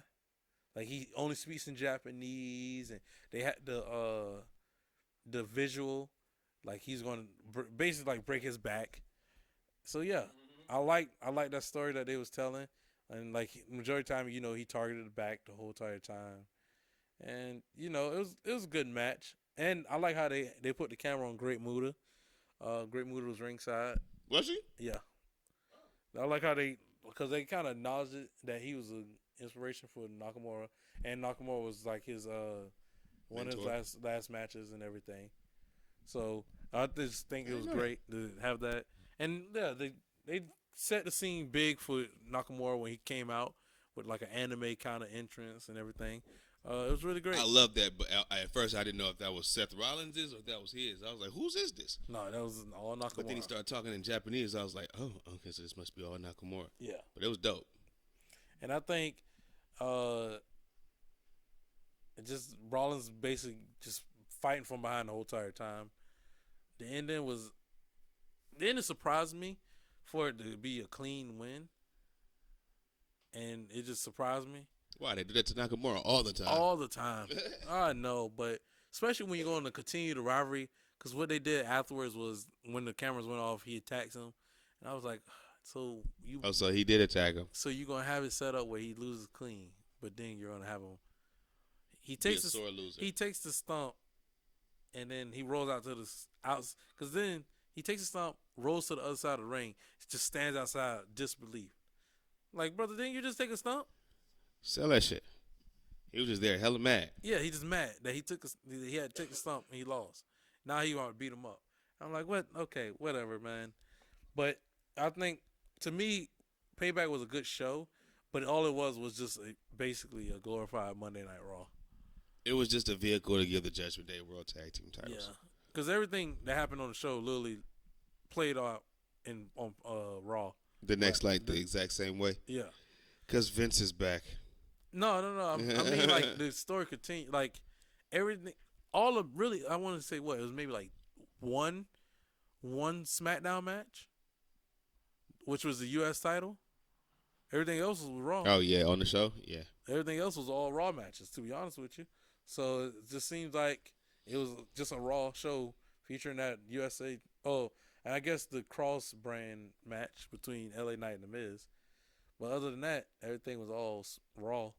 And you just had the fallout of everything from Payback on Raw. And there's like 5 matches, so that was something that was kind of cool, too. I liked. Huh? I liked that. Me, too. I was like, okay, well, because people was complaining, why aren't you putting Gunther and Chad Gable on this? Because they're set up for something bigger. But I understand that, too. Just when you do these shows like that, sometimes do put your big stars on there. But then don't put all of them on there. That's the thing. Something that I feel like Triple H has changed about pay-per-views is we've moved away from putting all the stars on all the pay-per-views at all times. It's 12, 13 of them a year. Like, he spread it out. Like, Chad and Gable and Gunther are going to have their moment at Fastlane. That's going to be their moment. Yeah, it's not going to be at SummerSlam. It's not going to be at WrestleMania. It's not going to be at Survivor Series. It's going to be on Fastlane. Their moment is Fastlane. They're going to have a lot of time on Fastlane. I guarantee you that. What's her name? Zelina Vega. You're going to have a lot of time on fucking Fastlane, all right? Trish and Becky, they're not on SummerSlam. Because do you prefer them to have their little 10-minute match on SummerSlam? Or do you prefer them to have, 25, 30-minute banger of a match on Payback? Because, one, you get the buys up for the Payback. One, I'm not going to say that match caused the buys to go up. Ain't no buys. Remember, it's Peacock. Yeah. I mean, the viewership, But, like, ain't nobody really came to really see Becky and Trish. I'm being honest, because that rivalry has been shit.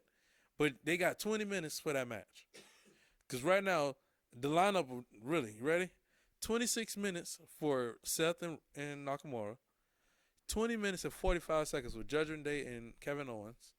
and 20 minutes for Becky and Trish. They all felt like 20 minutes too. And right behind them, you had Rhea and Raquel with 17, LA Knight in the middle with 15 minutes, and then Ray and Austin Theory was the only match under 10 minutes. 6 matches altogether. Okay, not bad. And I'm okay with that. Me too, especially for these B shows. Yeah. And we probably going to have the same setup for Fastlane. Yep. And probably Fastlane, Gunther and Chad Gable probably either going to start shit off, or they're going to be right there in the middle, which I'm okay with. We probably won't have a U.S. title defense. Because that just happened. We're gonna probably have Seth Rollins and Nakamura again. We're probably gonna have a Judgment Day tag team match versus maybe like the New Day or something like that. Nope. Or we're gonna have Seth and not Seth. We're probably gonna have Sami Zayn and Kevin Owens. No, we're probably gonna have Judgment Day, Finn Balor, Damian Priest, and what's his name, Dominic versus Sami Zayn, Kevin Owens, and Jey Uso. Remember, don't waste that now. Oh yeah, triple six man to lead the Survivor Series. Yeah, maybe. So yeah, that's probably all gonna happen. I can see it. That's probably the setup of Fast. That's my best guess of what Fastlane gonna be looking like. And that, ladies and gentlemen, was your Fastlane preview. Boom. You're welcome. And for free, your Payback review. God damn it. How good were we? And we're still under 2 hours right now. Right. Fuck it. I'll give you Raw real quick.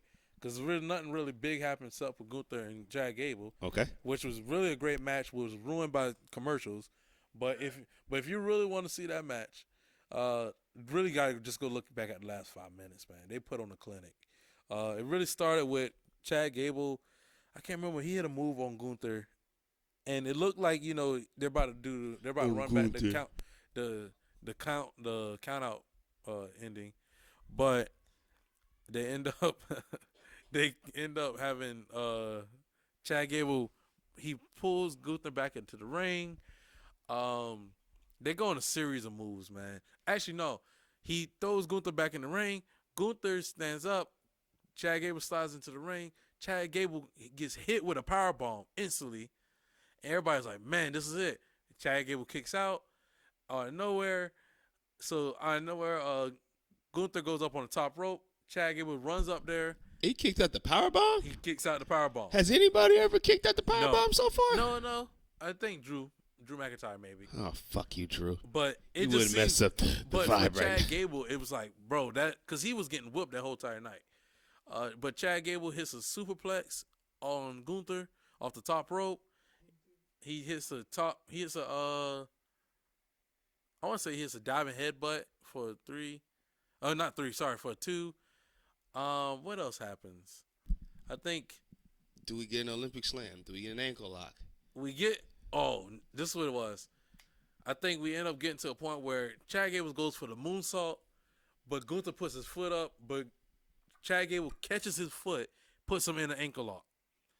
Oh, what? That's when I think Gunther gets Chad Gable in kind of like a headlock. Chad Gable puts a sideways slam on. We also get to a part where Chad Gable hits a Chaos Theory, gets a 2 count. Then we get Chad Gable puts him in an ankle lock. This is when Perk Angle comes out of Gable, because this is the moment. That's what instantly comes to mind. This is when Perk Angle comes out. Gable has the ankle lock on.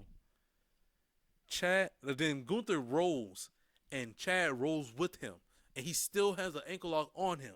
So he rolled with it, and then he drops down with the legs. Boom, drops down on the ankle. So now Gunther he has to stand up and drag Chad to the rope, but Chad literally pops back up, drag him back to the middle of the ring. At this point, I'm thinking Michael Cole has lost his shit now. Because he's like, Chad gonna do it. Chad's gonna do it. He turned the hella red. He's jumping up. Because I think the camera cuts kind of in the angle where you can see the commentators. And they keep trying to show him. Michael Cole is literally jumping up on the side. Just jumping up. And I think at this point, Chad tries to pull Gunther back. And Gunther just kicks him in the face. And this is when the part kind of gets kind of crazy. Gunther Oh, after he kicks Chad off, Gunther puts Chad in the chokehold, in the rear naked chokehold, rear end chokehold, whatever. I'm saying it wrong. I'm just trying to rear remember. naked chokehold. Yeah, rear naked chokehold. And you know, at this point, we're like, oh man, this is kind of it, because Chad's kind of bleeding out his mouth at this point. And sounds like Rhea. Chad's kind of fading, but Chad's fighting. He gets up. He still got the choke on him. But then Chad flips over and like gets the pinfall. You know how like he pops back over. He rolls over on top. Gunther kicks out of it. And then Chad gets hit with a powerbomb. I want to say Chad gets hit with a powerbomb or a big boot. But it ended up leading to Chad getting hit with a powerbomb. And that's when Gunther rolls him over and then hits him with a clothesline basically from hell. And then that's a 1, 2, 3. And the camera cuts to Chad Gable. Clothesline beating? Yeah, because it was 3 moves back to back that beat Chad. Because I want to say it was like a big boot, power bomb, and then clothesline. Damn. Big boot, power bomb, and clothesline. Okay. Like it was simultaneously too. It was like big boot, power bomb, clothesline, all rolled up in one motion. No splash off the top, bro. You know that's usually one of his finishing moves too, or part of the finishing. Sequence. No splash off the top. He was just trying to get Chad up out that ring. I ain't gonna cap. It got to a point where he was like, "Man, fuck this! I'm trying to get up out of here." Like he put out all moves just to put him away. But after the pin, camera cuts to Chad Gable's daughter, and she is crying. Like, and it's like sad. Like she like breaks down, Dad! Like crying because she's a kid. Like. And she's fully believing that. Wow, they brought the youngin' in. Oh, they brought the whole some family. Christian shit. They brought the whole family in because Chad Gable got like 3 kids, but one of the kids is like the oldest daughter, and like they're all sitting there like dressed up, and like she just cries, and she goes and runs over to the mama for a hug and keeps trying to like hold her hand out for her dad. And I think that was and then I think Gunther happens to just walk over at bottom. And just keeps walking past him and everything, and he walks off. And this all happens within 5 minutes of the ending of the match. That's why I was like, if you want to go back and watch that match, you really all you need to do is watch the last 5 minutes to get the full. Because if you want to watch the whole thing, you're just gonna see Chad getting his chest beat in because his chest was red, like really bad. Well, it's a Gunther match. It's a Gunther match, yeah. So yeah, it was kind of crazy. Last 5 minutes was just wild. Because, like, I was on the edge of the seat. I was like, what? What's going on here? Like, commercials kind of pulled me out of it a little bit. But just to see that last, like, sequence, I was like, bruh, Chad could have beat him. Chad could beat him. I think he really can. Just like I was telling you, this is my fantasy booking, y'all. Here we go. How do we get it? How do we get Chad back to that promised land? Because Chad needs to be the one to take the title off of Gunther now. Yes. It should have been Sheamus, but we got him to break the record. Cool. Great. If Chad doesn't take the title off him, this is what how we set up, though. Chad he takes it personal that Gunther kind of, I wouldn't say mocked his daughter. So he goes to train with Perk Angle. No. He doesn't. We don't get there yet. They set up a tournament because, we still got a month to Fastlane. Set up a tournament. Chad wins the tournament and everything. Now we have Gunther versus Chad. Mm-hmm. And Gunther is like, he's kind of got to the point where he's like, I don't want to fight him no more. Gunther's, and like Chad's like, you couldn't beat me within 5 minutes. You barely beat me within 15. So how about we do an Iron Man match, 30 minutes at Fastlane. And we get to Fastlane, and basically I have Gunther lose, but Chad only wins 1-0. And I have him win with a Chaos Theory with only like 7 seconds left on the clock or something like that. And he literally gets the 1, 2, 3 with literally 1 second left on the clock. And the clock strikes, and Gunther can't get a chance to win fall. And that's how we get Chad Gable taking the title off of Gunther. If that's how we're gonna roll with it. If not, I'm down to see Gunther literally never lose that title. Hold on. and he wins the Royal Rumble just to go to WrestleMania and lose to Seth Rollins or Cody Rhodes, or he loses to Seth Rollins. Cody ain't got that belt. No, he ain't got the belt yet. He loses to Seth Rollins. And he attempts to go double champion, and he ends up losing the Intercontinental title after WrestleMania. And we continue the dominant streak of Gunther. Or he wins the world title, and they just strip him of the Intercontinental title because you can't have. Oh yeah, he gives up the Intercontinental title for the world title. He goes. But that belt's going to Dame Priest. What world title? Yep. Oh no! That's how we get him to win it. He wins it off of Gunther with the cash in. He can't win. He wins it off the cash in on Gunther. After Gunther wins the world title, because we're also talking about him getting kicked out of Judgment Day, and so he's gonna turn babyface. Wow. Wait. So you want Gunther to win it and lose it the same night? No. I want him to win it, but I want Damian Priest to end up cashing in on him later on, before Money in the Bank. Yeah, like you only got a year. Yeah, and Money in the Bank in March or something like that? Or June? June? That's enough time for Gunther to have the title from April to June, and he's gonna get that title back. That's not long enough. You're right. It's not long enough. But I wasn't even on it yet. That wasn't even long. We have it set up where he actually somebody from Judgment Day, like a JD or Finn, ends up stealing the Money in the Bank from Damian Priest. We'll deal with Damian Priest when we get there. We'll deal with Damian Priest when we get there. But we talking about the dominance on Gunther continuing. Yeah, because I don't think you could give him a 3-month run with the world title after he just had the Intercontinental title for 2 years? Yeah. Like, yeah, nah. He got to have a longer run than that if he going to have that whack-ass World Heavyweight title in the first place. Yeah. But I'm all for him winning the Rumble, but I thought he should have won it last year if it wasn't for the Cody at number 30 to me, shit. The story it wasn't there for him, because if he did win the Royal Rumble, he's going to have to face Roman. I don't need a story. Surprise me with a Rumble win. I'm tired of being able to predict who's winning these Rumbles. I'm saying if Gunther wins the Royal Rumble, he faces Roman? Seth didn't have the title yet. Oh, you mean last year? Yeah. Well, hell yeah. I'm not. I can sink my teeth into it. Because in my head, I can sink my both teeth. of them losing. Because you basically just going to feed Gunther to Roman. Somebody got to be fed to somebody. Somebody got to lose. I'm not feeding Gunther to Roman. And I'm not feeding Roman to Gunther. So I just never have them cross paths. Well, I was under the impression that Roman was losing that belt at fucking Mania. Yeah. That's the impression I was under. So at that time, yes, I could see Gunther fucking beating him and taking that belt. That's why I said when Roman loses that title to Cody, that's when Gunther gets in the world title picture.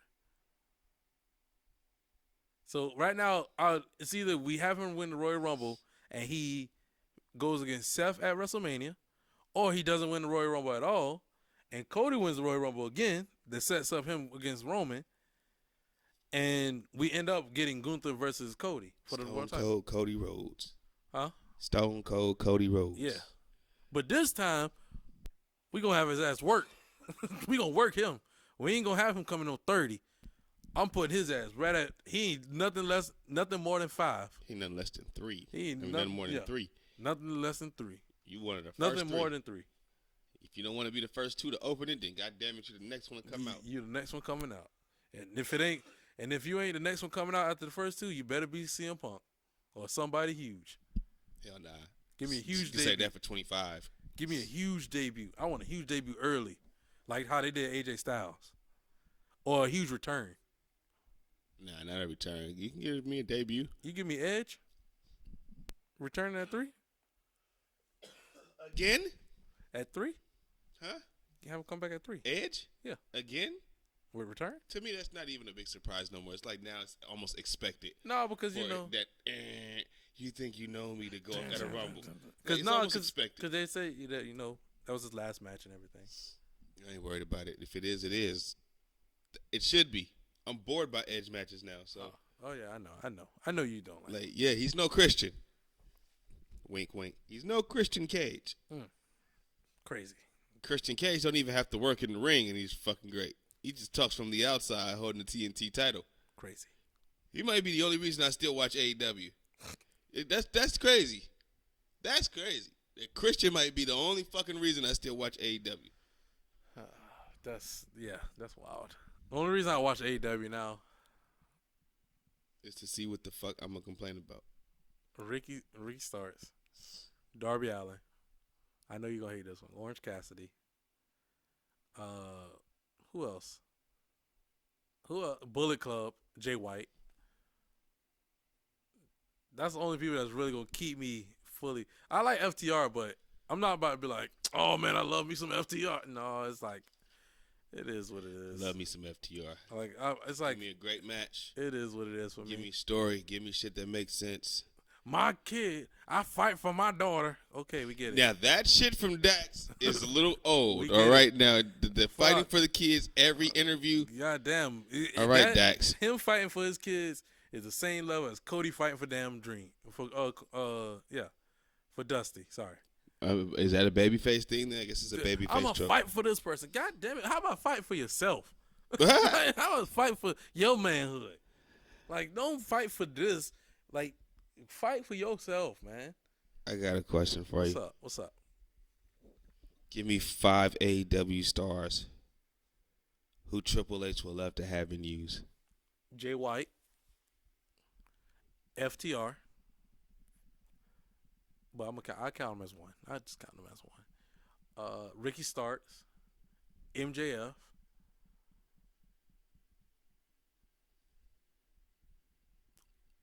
I just went blank. I think. Didn't you just go take that long to fucking think of a fifth one? Of a fifth person? He probably might actually use. I don't know if he'll use him or not. Brain Cage? No. Oh, that ain't no star. I was trying to read your mind. I'm trying. No. He traveled nasty. Probably Swerve. Yeah, he would want him back. Yeah, he probably wants. Like, Hit Row sucks without you, dude. Or Adam Cole. Adam Cole. Even at this stage? Yeah. Even Adam Cole. Yeah, he probably still love him like a little son or something. So they got a good. This is a good hand. But to me, when you said that, I'm thinking who is actually a good fit for WWE. And the only people that are good fits that weren't in WWE to me were Jay White, Ricky Starks, MJF. And that's it. The Guns. I don't know if Darby a fit with the Guns. The Guns would be a great The Guns fit. are eventually going to go there. Trust me. The Guns are eventually going to go there. The Guns. They're going to see. They're going to be just as smart as Brian Pillman Jr. was, and they're going to get the fuck up out of there eventually. Well, you know you're going to take care of him. I mean, Billy Gunn. Hell yeah, because Billy Gunn. And Road Dogg is a writer on SmackDown. And Billy Gunn used to work, and he literally was a trainer for them. He literally was over NXT for them for a bit, their training staff. Right. I'm trying to think who weren't in WWE before. That'd be great over there too. Sammy Guevara. I was gonna say Sammy Guevara, but in my head I was like, LWO-ish. Huh? I think a rivalry with him and Mysterio would be great before Mysterio retired. Him and Santos Escobar. That'd be after. Or first. Shit, it could be first. To lead up to Ray before Santos turned on Ray. How can I forget? Aleister Black. Or Malachi. I think that's done. Andrade. The blooms off the roses on both of those guys. Nah. Andrade might have a little more left. No, but he gotta learn how to speak some fucking English. No, you just give him a talker. Give him something. That's it hasn't worked. That's what made him good when he had Zelina. Zelina did all the talking. Yeah, and without each other, they're both kind of floundering. Yeah. She's just there.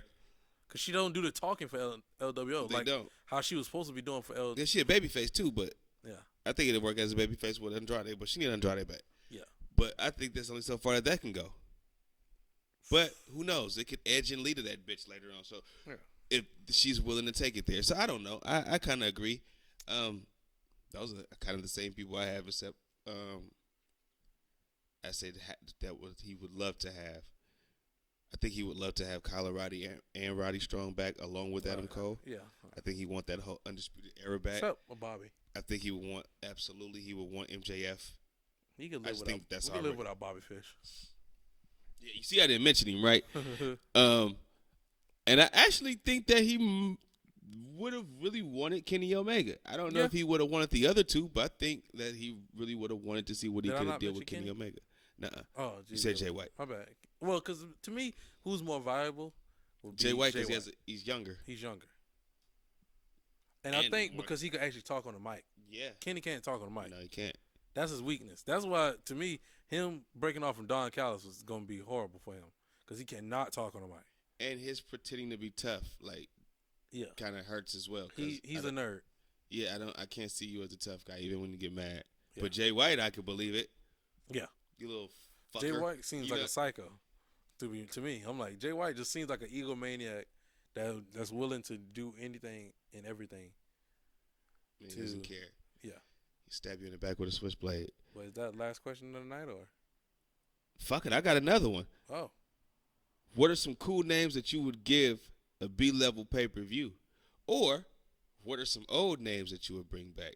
Because these fucking names suck. Fastlane, fucking Backlash. Overcharge. That's AEW.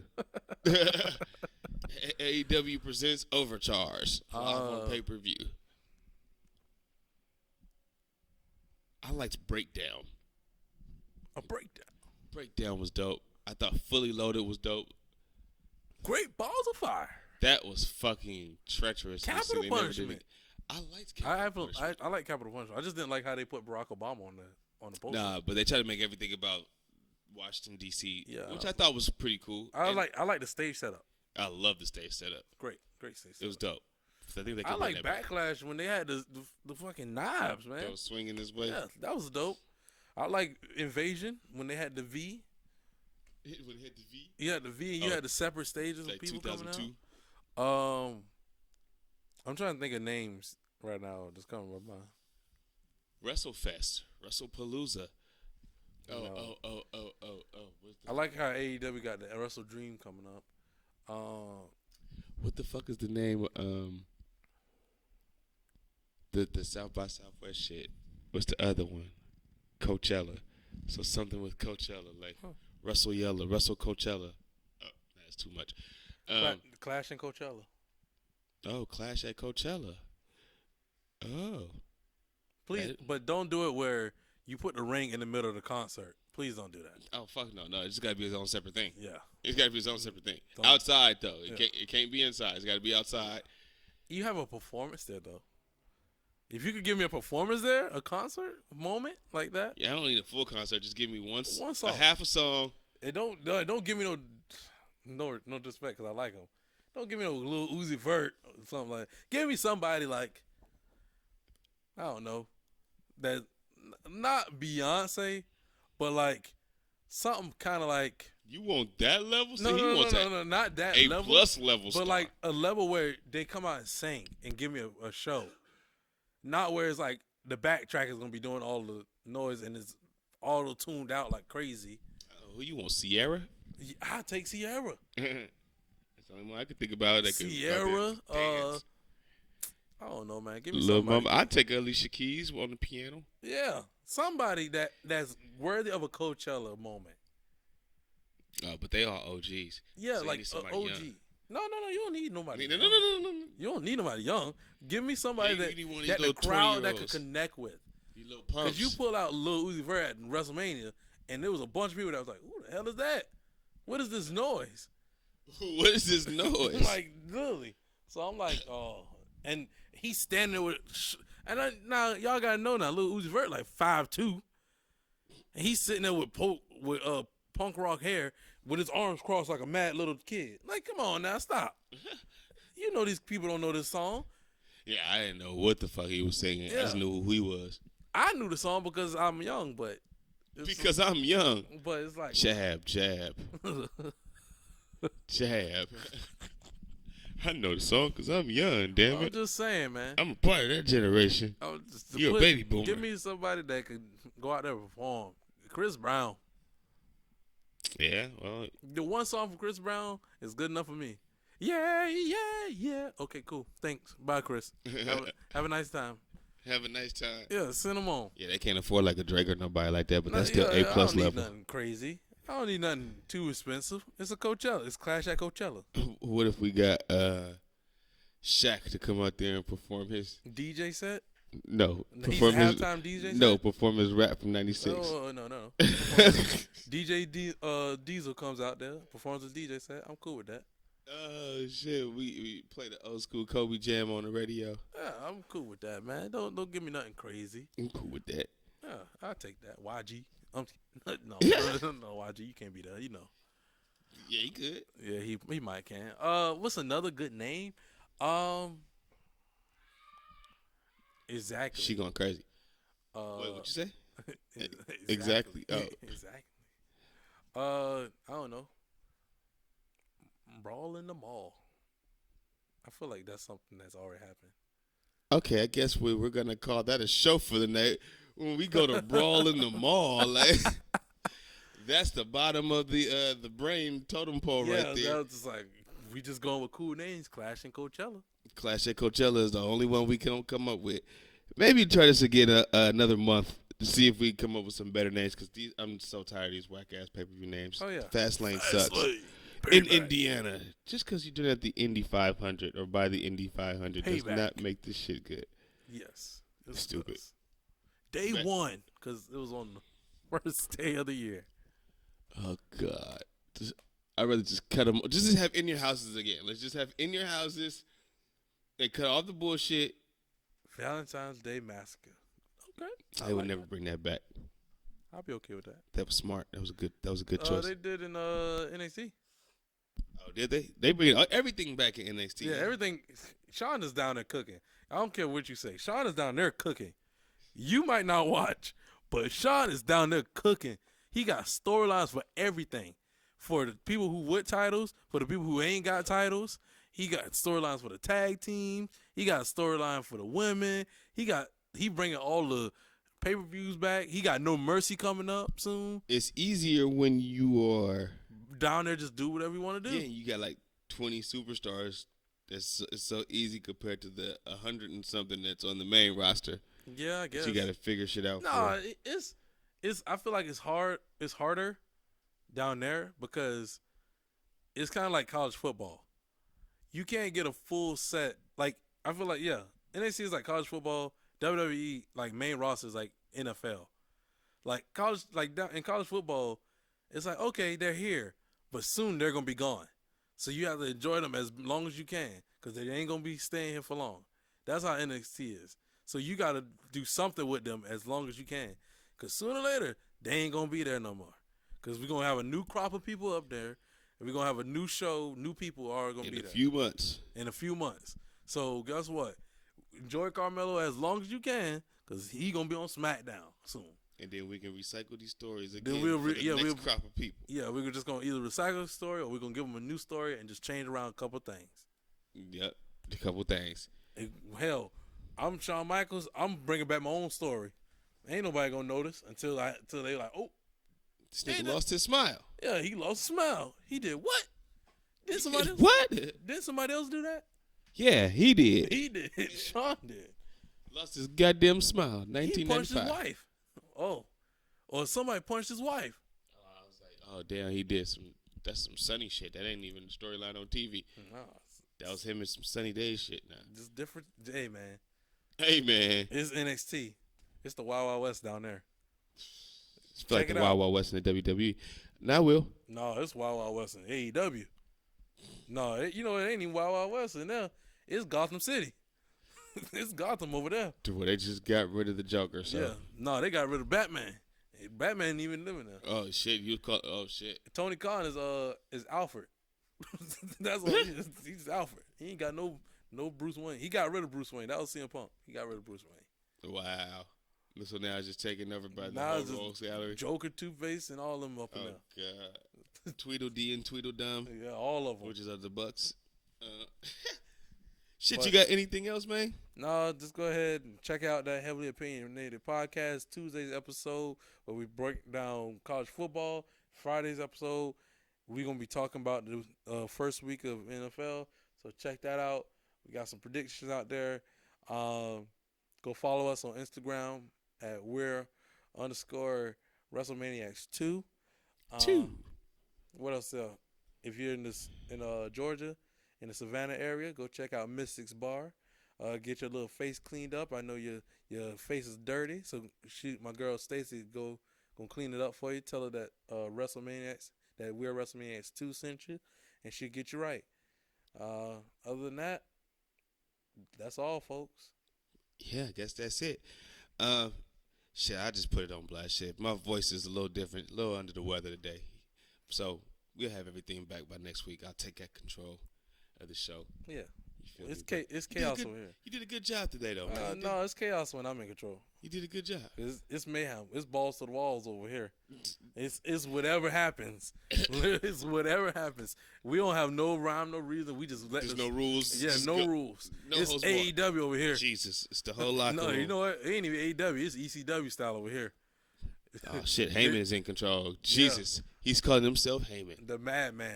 The Mad Hatter. The mad scientist over here. I just do whatever I want, and we just flow. I do whatever.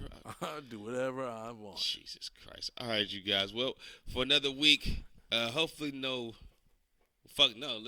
hopefully something else comes out so we can have something else to talk about next week. So we ain't gotta watch the fucking shows. So Wrestlemaniacs.